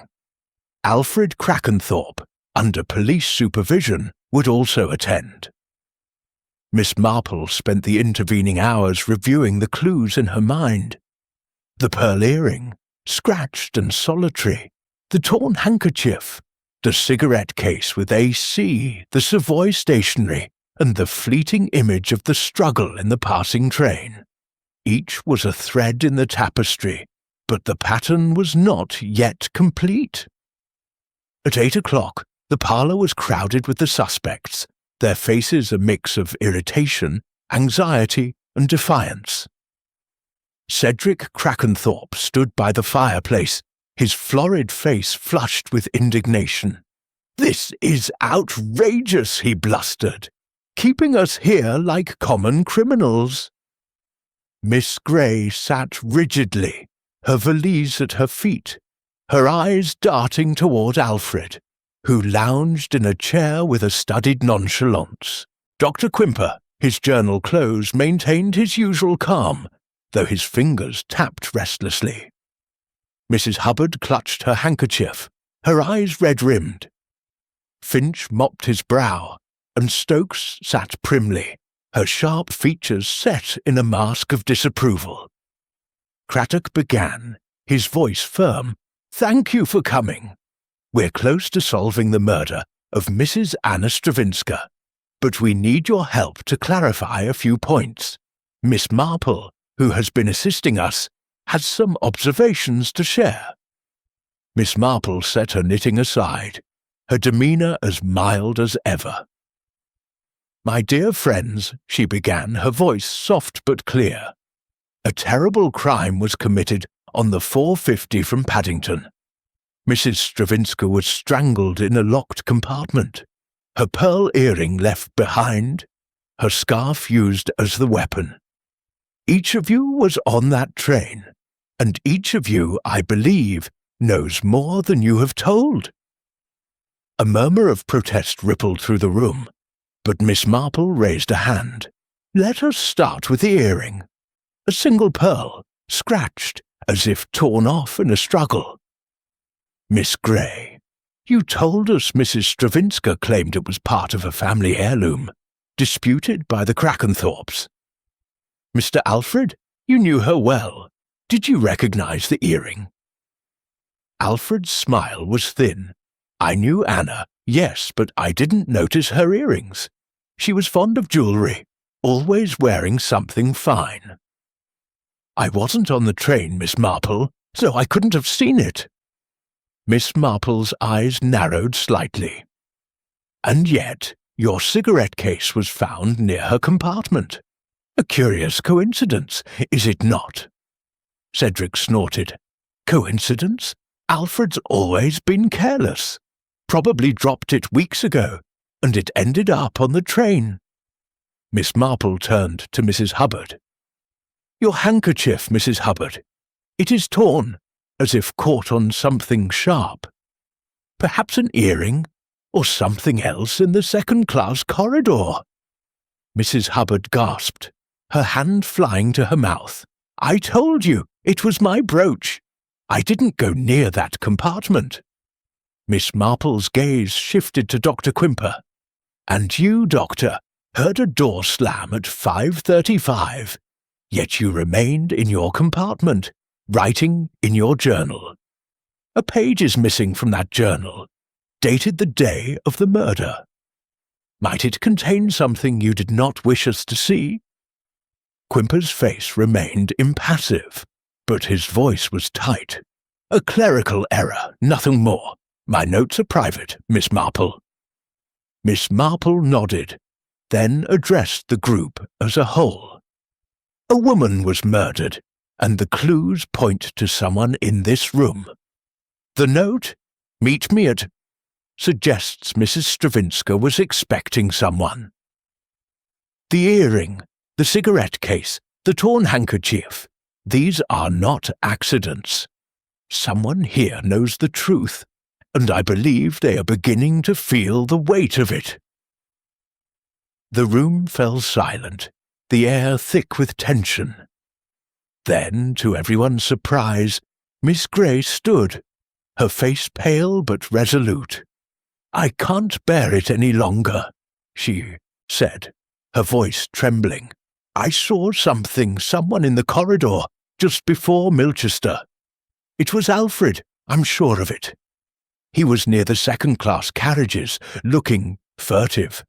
I didn't want to say because he's family, but I can't keep silent anymore." Alfred shot to his feet, his charm replaced by anger. "That's a lie, Lavinia. I wasn't on the train. You're trying to save your own skin." Cedric rounded on his brother. "You've always been trouble, Alfred. If you were mixed up with that woman and her pearls, you've brought shame on us all." As the room erupted in accusations, Miss Marple watched closely. Miss Grey's confession had been the spark she needed, but it was the reactions, the glances, the clenched fists, the sudden silences that told her more. Dr. Quimper's eyes flicked toward Mrs. Hubbard, who was now sobbing quietly. Finch's hand hovered over his watch chain. and Stokes stared straight ahead, her lips pressed into a thin line. Craddock stepped in, restoring order. "Enough! We'll verify Miss Gray's statement. Mr. Crackenthorpe, you'll come with us for further questioning." As Alfred was led away, still protesting, Miss Marple caught Miss Gray's eye. The young woman looked drained, but there was a flicker of relief in her expression. Miss Marple knew that the trap had worked, not to catch the murderer perhaps, but to shake loose the truth. The real killer, she suspected, was still in the room, watching, waiting, and perhaps growing careless. As she left the inn with Craddock, Miss Marple's mind was alight with the new pieces of the puzzle. Miss Gray's accusation, Alfred's denial, the subtle reactions of the others, these were the clues she needed. The 450 from Paddington was a stage, and the murderer's performance was beginning to falter. Miss Jane Marple was ready to bring down the curtain. Chapter 10. The Reveal. The parlour of the Chipping Cleghorn Arms was stiflingly warm, the fire in the hearth casting flickering shadows across the faces of the assembled suspects. Miss Jane Marple sat in her usual corner, her knitting needles still, her sharp blue eyes taking in every detail of the tense tableau before her. The trap she had set the previous evening had yielded results. Miss Gray's accusation against Alfred Crackenthorpe had stirred the pot, but Miss Marple knew the real murderer was still among them, their mask of innocence fraying under the pressure. Tonight, she would unravel the mystery of the 450 from Paddington, step by careful step. Inspector Craddock stood at the front, his notebook open, his expression one of grim determination. The suspects, Cedric Crackenthorpe, Miss Lavinia Gray, Dr. John Quimper, Mrs. Violet Hubbard, Mr. Harold Finch, and Miss Evelyn Stokes, sat in a semicircle, their faces a mix of apprehension and defiance.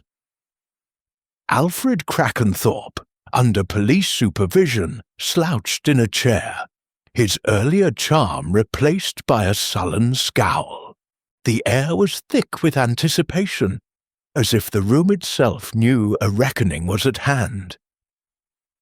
"Ladies and gentlemen," Craddock began, his voice steady, "we've gathered you here to resolve the murder of Mrs. Anna Stravinska. Thanks to Miss Marple's keen observations, we've pieced together the truth. Miss Marple, if you would." Miss Marple set her knitting bag aside, her demeanour as gentle as ever, but her voice carried the weight of certainty. "My dear friends," she said, "a murder is a puzzle, not of chance, but of human nature. Mrs. Stravinska was strangled in a locked compartment on the 450 from Paddington, between Milchester and Chipping Cleghorn, a mere 20 minutes. The clues, the pearl earring, the torn handkerchief, the cigarette case, the Savoy note, pointed to a crime of precision and purpose. Let us reconstruct what happened." She paused, her eyes sweeping the room. Mrs. Stravinska was expecting someone, as the note "Meet me at" suggests. She was nervous, checking her watch, clutching her scarf. The guard saw her alive at 5:40, but by 6:05 she was dead, her scarf knotted around her neck, one pearl earring missing. The compartment was locked, the window ajar, suggesting an escape, or a ruse. But the truth lies not in the mechanics, but in the motives. Cedric Crackenthorpe shifted uncomfortably, his face reddening. Miss Marple continued undeterred. "Mr. Alfred Crackenthorpe, your cigarette case was found near the scene, and Miss Gray saw you in the corridor. You knew Mrs. Stravinska, and the dispute over the Crackenthorpe pearls gave you a motive. But your presence was too obvious, your denials too loud. A murderer does not leave such a blatant clue unless it is meant to mislead." Alfred's scowl deepened, but he said nothing. Miss Marple turned to Miss Grey. Miss Grey, your fear was genuine, but your accusation of Alfred was convenient. You admitted knowing Mrs. Stravinska, and your valise bears a scratch, much like the one on the pearl earring. Were you in that compartment, perhaps, trying to reason with her about the pearls? Miss Grey gasped, her hands clutching her valise. I told you, I only saw her in the corridor. I didn't go near her compartment. Miss Marple's gaze softened, but she pressed on. Mrs. Hubbard, your handkerchief is torn, as if caught on something sharp. An earring, perhaps. You were in the corridor at 5:40, near the second-class carriages. Your grief, so carefully displayed, feels rehearsed. Did you know Mrs. Stravinska, perhaps from her London circles? Mrs. Hubbard's eyes widened, and she shook her head vigorously. I never met her. My handkerchief caught on my brooch, that's all. Miss Marple nodded, then turned to Dr. Quimper. Doctor, your journal is missing a page, dated the day of the murder. You heard a door slam at 5:35, and you were seen comforting Miss Grey. Your calm is admirable, but it hides something. Were you protecting someone, or concealing your own involvement? Quimper's jaw tightened. I've told you, my notes are private. I heard a door, nothing more. Finally, Miss Marple addressed Mr. Finch and Miss Stokes. Mr. Finch, your glances at Miss Grey suggest a connection, and Miss Stokes, your prim demeanour hides a keen awareness. Did either of you see something you've not shared? Finch mopped his brow, muttering, I saw nothing. Stokes remained silent, her lips a thin line. Miss Marple leaned forward, her voice steady. The truth, my friends, lies in the details. The earring was not lost by accident. It was taken to hide a connection. The cigarette case was a plant, to point to Alfred. The note suggested a rendezvous, but with whom? And then there is the scene I saw, a struggle in a passing train, at 5:17, just before the murder. I believe it was not another train at all, but a reflection in the window of our own, showing Mrs. Stravinska's final moments. The room was silent, every eye fixed on her. The murderer, Miss Marple continued, was someone who knew Mrs. Stravinska well, someone she trusted enough to meet in her compartment. The scarf, her own, was used to avoid suspicion of a weapon. The window was open to suggest an escape, but no one left that way. The killer was among us, in the first-class carriage, and they acted quickly between 5:40 and 6:05. She turned to Mrs. Hubbard, her gaze piercing. Mrs. Hubbard, you were not a widow grieving her husband, but a woman with a past. You knew Mrs. Stravinska from London, didn't you? You were seen with her at an art gallery, where she wore the pearl earrings. You were her confidant, until she threatened to expose your involvement in a scheme. Perhaps a theft, or a blackmail plot involving the Krakenthorpe pearls. Mrs. Hubbard's face crumpled, and she burst into tears. It's not true, I didn't kill her. Yes, I knew her, but I didn't. Miss Marple raised a hand. You went to her compartment at 5:40, under the pretense of a friendly visit. You argued, perhaps about the pearls, and in a moment of panic, you strangled her with her own scarf. You took the earring, not as a trophy, but to hide its connection to the pearls you both coveted. Your handkerchief caught on it, tearing the lace. You left the compartment, locking it behind you, and opened the window to suggest an intruder. Mrs. Hubbard's sobs grew louder, and she collapsed into her chair. I didn't mean to. She was going to ruin me. She knew about my debts, my dealings. I only wanted to talk, but she laughed, and I lost control." Craddock stepped forward, his voice calm but firm. "Mrs. Violet Hubbard, you're under arrest for the murder of Anna Stravinska." As the constables led Mrs. Hubbard away, the room erupted in murmurs. Cedric Crackenthorpe looked stunned. Miss Grey buried her face in her hands, and Dr. Quimper's shoulders sagged, as if relieved. Miss Marple sat back, her expression serene but tinged with sadness. "The human heart," she said softly to Craddock, "is a complex thing, Inspector." Mrs. Hubbard's fear and greed drove her to a terrible act, but it was the small things, her handkerchief, her glances, that betrayed her. The 450 from Paddington had yielded its secret, and Miss Jane Marple, with her quiet wisdom, had brought the truth to light. Chapter 11. The Reflection. The morning after Mrs. Violet Hubbard's arrest was crisp and clear, the mist that had cloaked Chipping Cleghorn giving way to a bright autumn sun. Miss Jane Marple sat in Mrs. McGillicuddy's parlour. Her knitting resumed, the soft click of her needles a counterpoint to the quiet satisfaction she felt. The murder on the 450 from Paddington had been solved. The tangled threads of the case, pearl earring, torn handkerchief, cigarette case, and Savoy note, woven into a coherent pattern. Yet, as was her custom, Miss Marple found herself reflecting not only on the crime, but on the frailties of human nature that had led to it. Inspector Craddock arrived at 10 o'clock, his demeanour lighter than it had been in days. He settled into an armchair, accepting a cup of tea from Mrs. McGillicuddy, who hovered with a mixture of pride and curiosity. "Miss Marple," he said, "you've done it again." Mrs. Hubbard's confessed fully. She admitted to strangling Mrs. Stravinska in a moment of panic, just as you deduced.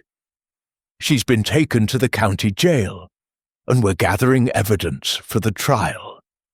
The earring was found in her luggage, hidden in a sewing kit, and the torn page from Dr. Quimper's journal turned out to be a red herring. Just medical notes after all. Miss Marple's eyes twinkled.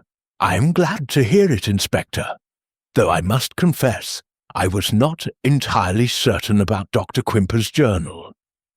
It was Mrs. Hubbard's manner, her excessive grief, her torn handkerchief, that drew my attention. People, you see, often betray themselves in the smallest ways."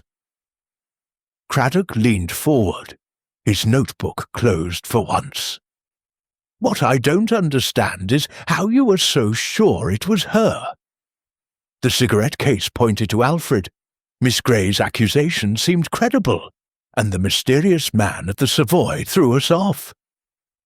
"How did you see through it all?" Miss Marple set her knitting aside, her expression thoughtful. "It is a matter of observation, Inspector, and a little understanding of human nature. In my village, St. Mary Mead, I have seen many types, greedy, fearful, proud, desperate. Mrs. Hubbard reminded me of a woman I once knew, a housekeeper who wept too loudly at her mistress's funeral to hide her theft of a silver spoon. Mrs. Hubbard's grief was a performance, and her handkerchief, torn as if caught on something sharp, matched the scratch on the earring. The cigarette case, I suspected, was planted to shift suspicion to Alfred, who was a convenient scapegoat with his connection to boot Mrs. Stravinska and the pearls." Craddock nodded, impressed. "And the scene you saw, the struggle in the passing train?" Miss Marple's lips pursed. "That, I admit, troubled me. At first, I thought it was a glimpse of another crime, or perhaps a reflection of Mrs. Stravinska's murder. but I believe it was indeed a reflection, seen in the window of our own train. The timing, 5:17, was too early for the murder, but it planted the seed of suspicion, making me watch the passengers closely. Sometimes, Inspector, the mind sees what it expects to see, and I expected a crime. Mrs. McGillicuddy, who had been listening intently, could not resist interrupting. "Jane, you're a marvel. To think you solved it all from a torn handkerchief and a missing earring. But what about Miss Gray? She seemed so frightened, and her accusation against Alfred, was that just fear?" Miss Marple smiled gently. "Miss Gray was frightened, Elspeth, but not of Alfred. She feared the truth about the Krakenthorpe pearls, which tied her family to Mrs. Stravinska. Her accusation was an attempt to protect herself, to shift attention. She is young, and fear makes us all act unwisely at times." Craddock sipped his tea, his expression thoughtful. "And the pearls themselves? We've confirmed they were a Krakenthorpe heirloom, stolen years ago and claimed by Mrs. Stravinska's husband. It seems she was trying to reclaim them, which put her at odds with Cedric and Alfred." Miss Marple nodded. "A sad business, Inspector. Greed and pride often lead to tragedy. Mrs. Stravinska's desire for the pearls, Mrs. Hubbard's fear of exposure, the Krakenthorpes' family disputes. All these threads wove the noose that ended her life. It is a reminder, is it not, that we must be kind to one another, lest our weaknesses undo us." Craddock stood, tucking his notebook into his pocket. "You've given us a masterclass, Miss Marple. Sir Henry Clithering was right about you. Will you stay in Chipping Cleghorn a while longer, or are you off to St. Mary Mead?" Miss Marple's needles resumed their rhythm. "Oh, I shall stay a few days with Elspeth. The country air does me good, and I find the village most instructive. But I shall return home soon. My garden needs tending, and there are always new puzzles to solve, even in a quiet place like St. Mary Mead." As Craddock took his leave, Mrs. McGillicuddy shook her head in wonder. "Jane, you make it sound so simple, but I'd never have seen it. What will you do now? Another case?" Miss Marple smiled, her eyes distant. "I shall knit, Elspeth, and watch and listen. The world is full of small mysteries, and one never knows when one might need solving." As the sun climbed higher, bathing the cottage in golden light, Miss Marple felt a quiet contentment. The 4:50 from Paddington had carried a murderer, but it had also carried her to the truth. With a final glance at the peaceful village beyond the window, she picked up her knitting, ready for whatever puzzle life might bring next. Chapter 12. The Ties That Bind. The afternoon sun bathed Chipping Cleghorn in a gentle glow, softening the edges of the village's stone walls and thatched roofs. Miss Jane Marple, seated in Mrs. McGillicuddy's garden with a shawl draped over her shoulders, watched a pair of sparrows dart among the rose bushes.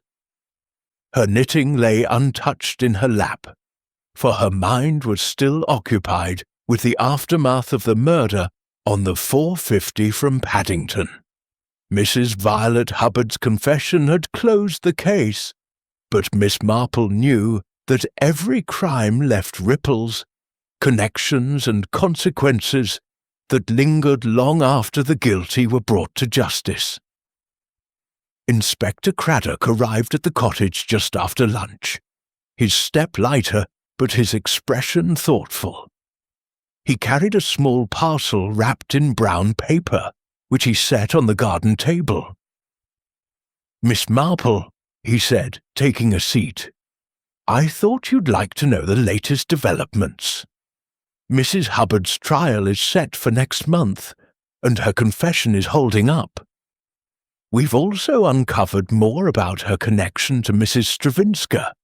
They were indeed involved in a scheme to sell the Krakenthorpe pearls on the black market. Mrs. Hubbard panicked when Anna threatened to expose her, fearing ruin.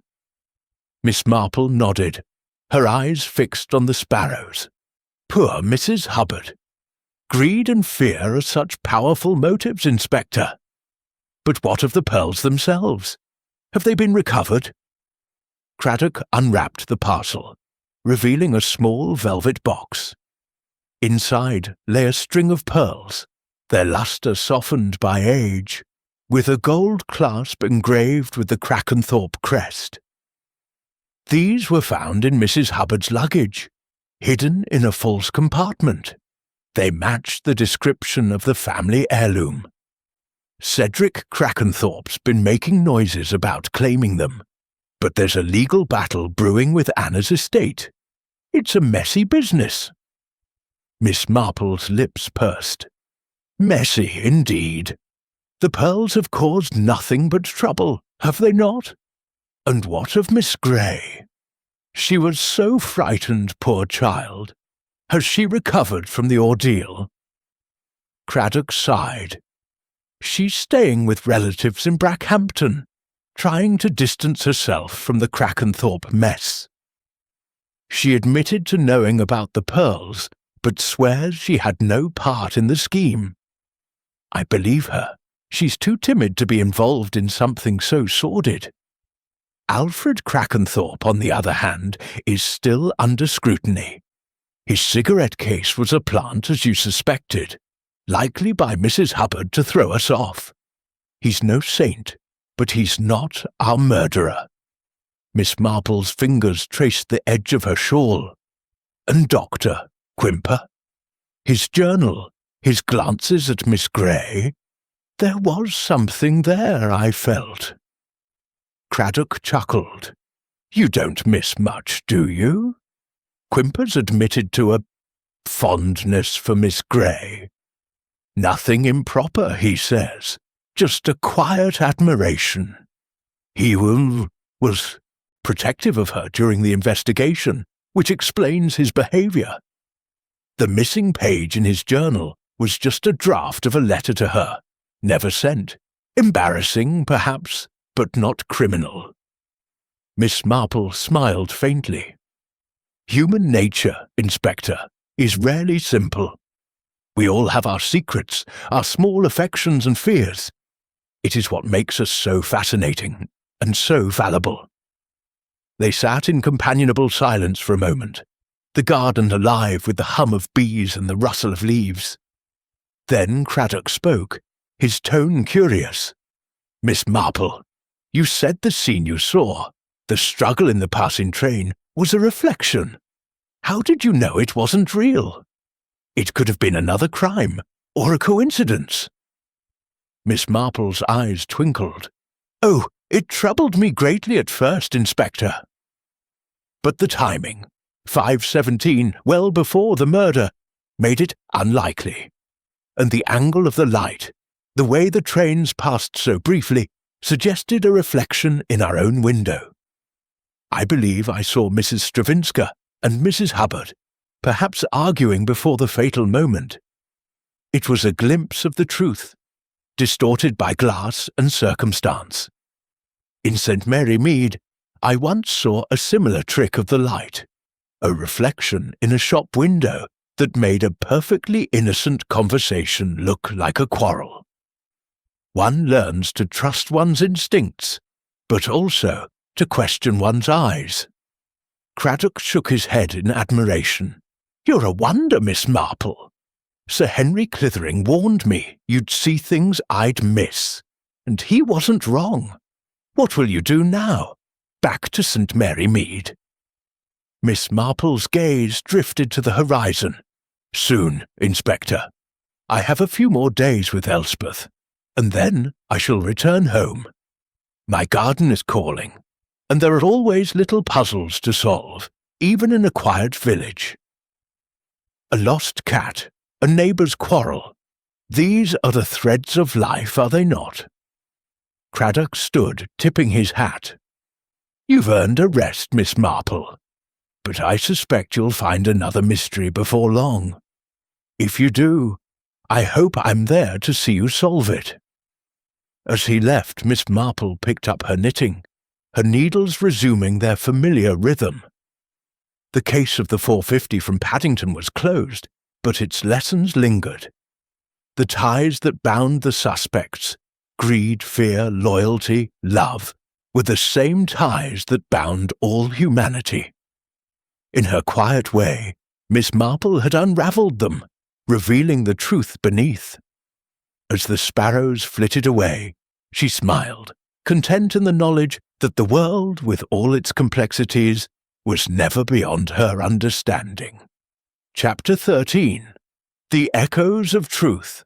The golden light of late afternoon filtered through the windows of Mrs. McGillicuddy's cottage, casting a warm glow over the parlour where Miss Jane Marple sat with her knitting.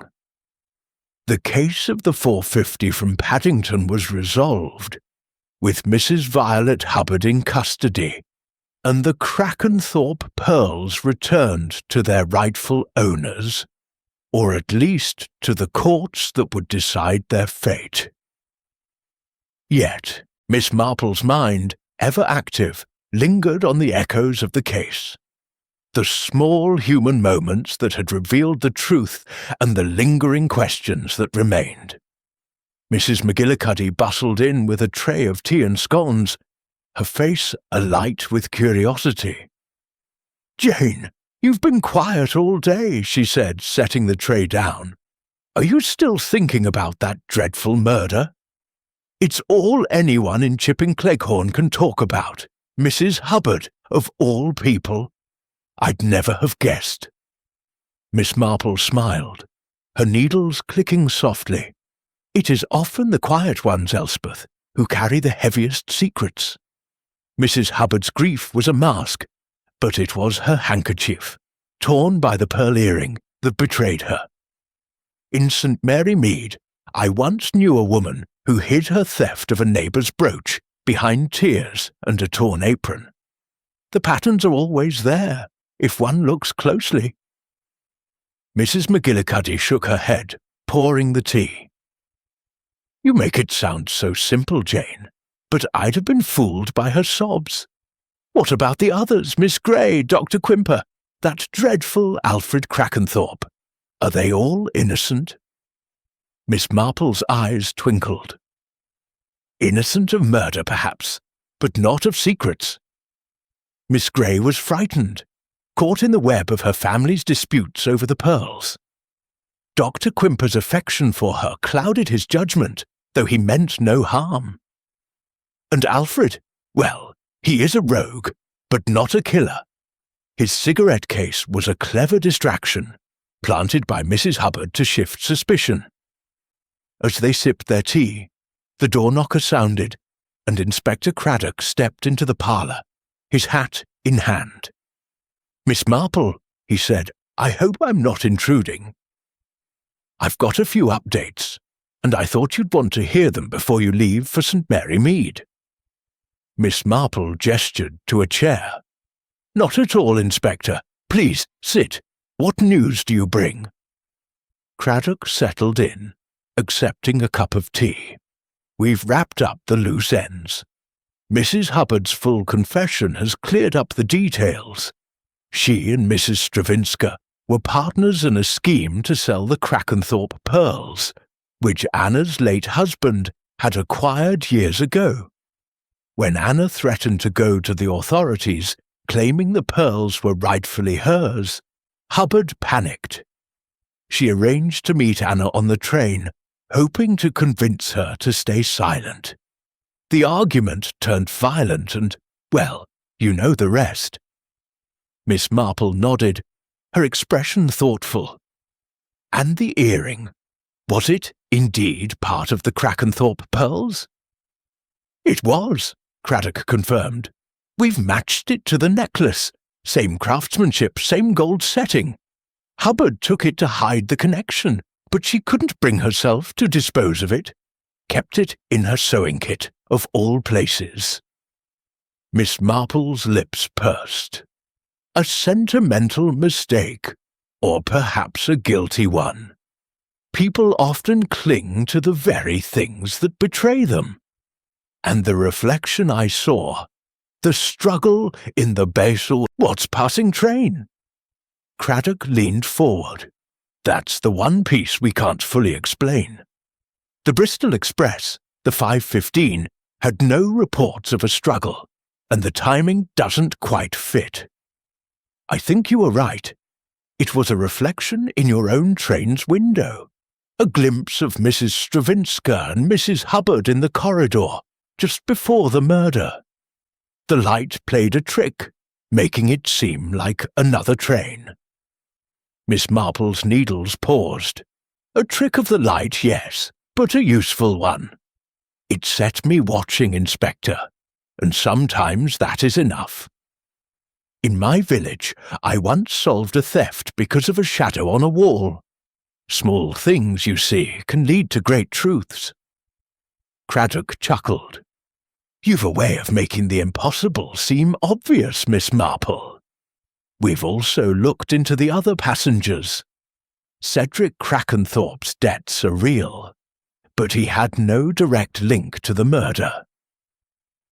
Miss Gray's staying out of trouble, and Dr. Quimper's promised to keep an eye on her, professionally, of course. Mr. Finch and Miss Stokes have gone back to their lives. Though I suspect they're both hiding something, even if it's not criminal. Miss Marple's gaze softened. We all hide something, Inspector. A little pride, a little shame. It is what makes us human. The trick is to see which secrets lead to harm. Mrs. McGillicuddy, unable to contain herself, leaned forward. But Jane, what about that man at the Savoy? The one who paid for Mrs. Stravinska's suite. Was that Alfred or someone else? Craddock answered before Miss Marple could. We're still tracing a Carter, but it's likely a pseudonym used by Mrs. Hubbard to book the room. She admitted to handling some of Anna's arrangements, trying to keep her close while they planned the pearl deal. It's all part of the web. Miss Marple nodded. A web, indeed, and at its centre, a woman driven by fear and greed. It is a sad story, Elspeth, but not an uncommon one. As the afternoon waned, Craddock rose to leave. I'll be in touch if anything else comes up, Miss Marple. You've been a godsend on this case. Sir Henry Clithering will want to hear all about it. Miss Marple smiled. Give Sir Henry my regards, Inspector. And do take care. The world is full of puzzles, and you are well suited to solving them. As Craddock departed, Mrs. McGillicuddy turned to her friend, her eyes wide. Jane, you're remarkable. Will you write this up for your memoirs? It's like something out of one of your detective stories. Miss Marple laughed softly. Oh, Elspeth, I leave the writing to my nephew Raymond. I prefer to knit and to watch and to listen. The echoes of truth are always there, if one knows where to look. As the sun dipped below the horizon, Miss Marple picked up her knitting, her mind at peace. The 4:50 from Paddington had revealed its secrets, and the echoes of its truth would linger. A reminder of the delicate balance between trust and betrayal. Chapter 14. The Final Threads.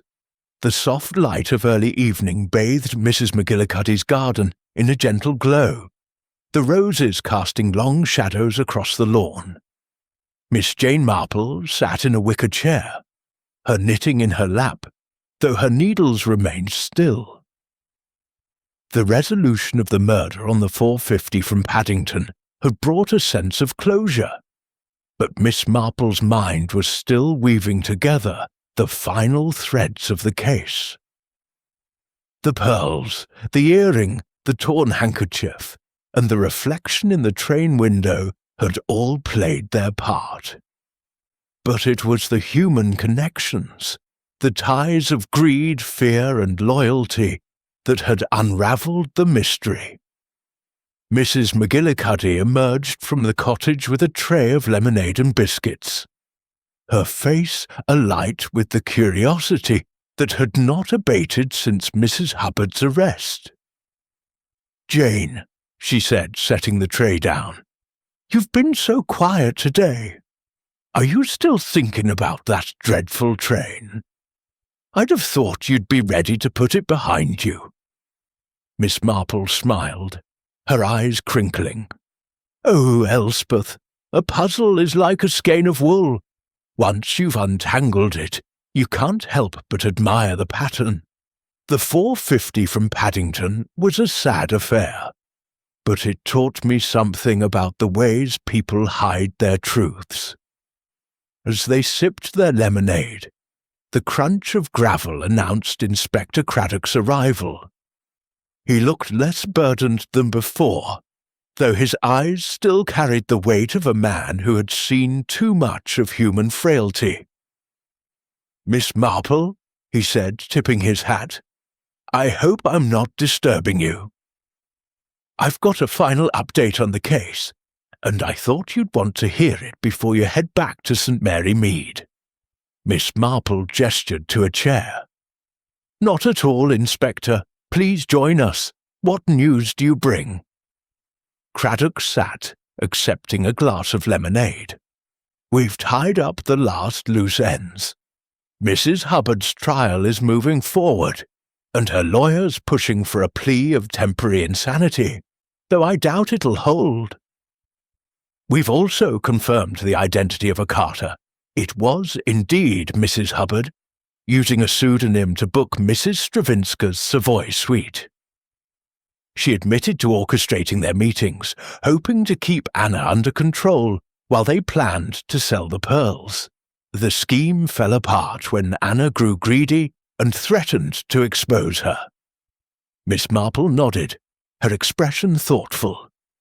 "Greed is a powerful force, Inspector.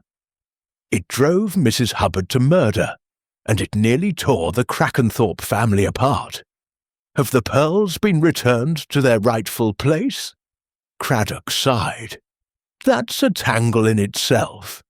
Cedric Crackenthorpe's claiming them, but Anna's estate, represented by a distant cousin in Poland, says they were legally hers, bought by her husband years ago. The courts will sort it out, but I suspect it'll be a long fight. Miss Grey's staying out of it, thank goodness. She's moved to a boarding house in London, trying to start. Fresh Miss Marple's needles twitched, though she did not pick them up. Poor Miss Grey. She was caught in a storm not of her making. Her fear of Alfred, her loyalty to the family, it all clouded her judgment. And Dr. Quimper, has he continued his interest in her? Craddock chuckled. You don't miss a thing, do you? Quimper's been visiting her in London, under the guise of checking on her health. I think it's more than professional, but he's keeping it quiet.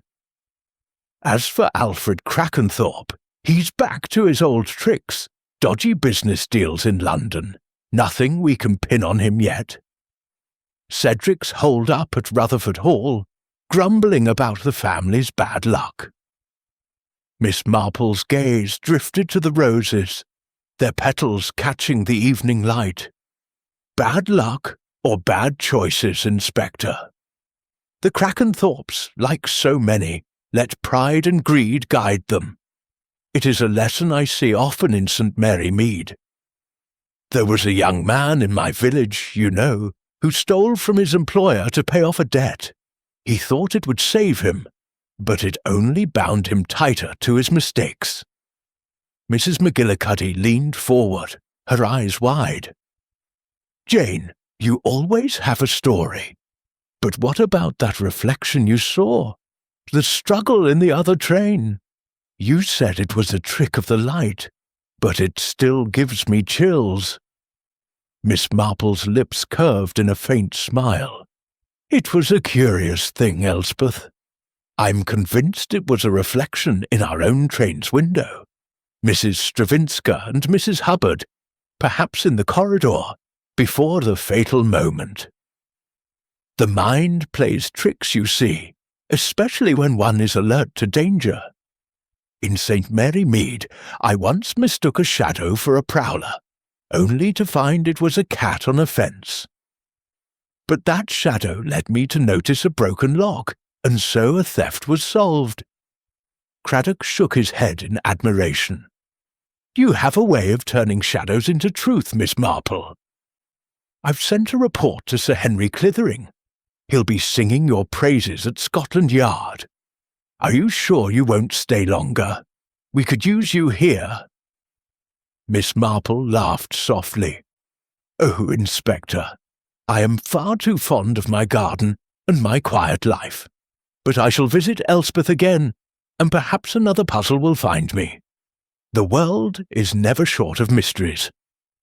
As Craddock took his leave, promising to keep in touch, Mrs. McGillicuddy turned to her friend. "Jane, you're impossible. Solving a murder, and then sitting here sipping lemonade as if it's nothing.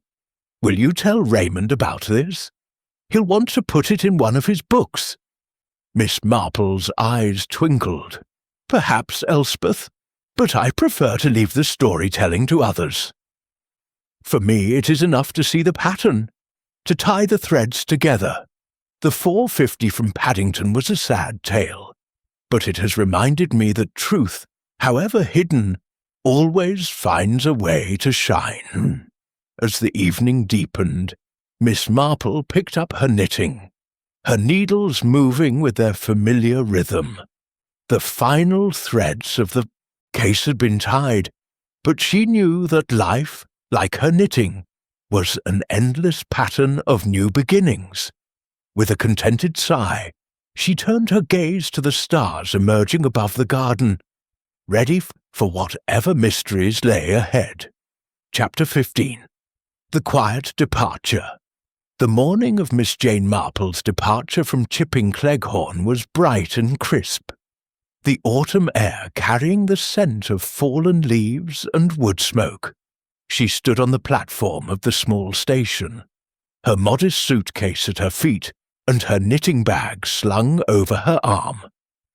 The 450 from Paddington, now just a memory tinged with tragedy, had left its mark, but Miss Marple's serene expression betrayed no trace of the turmoil she had helped resolve.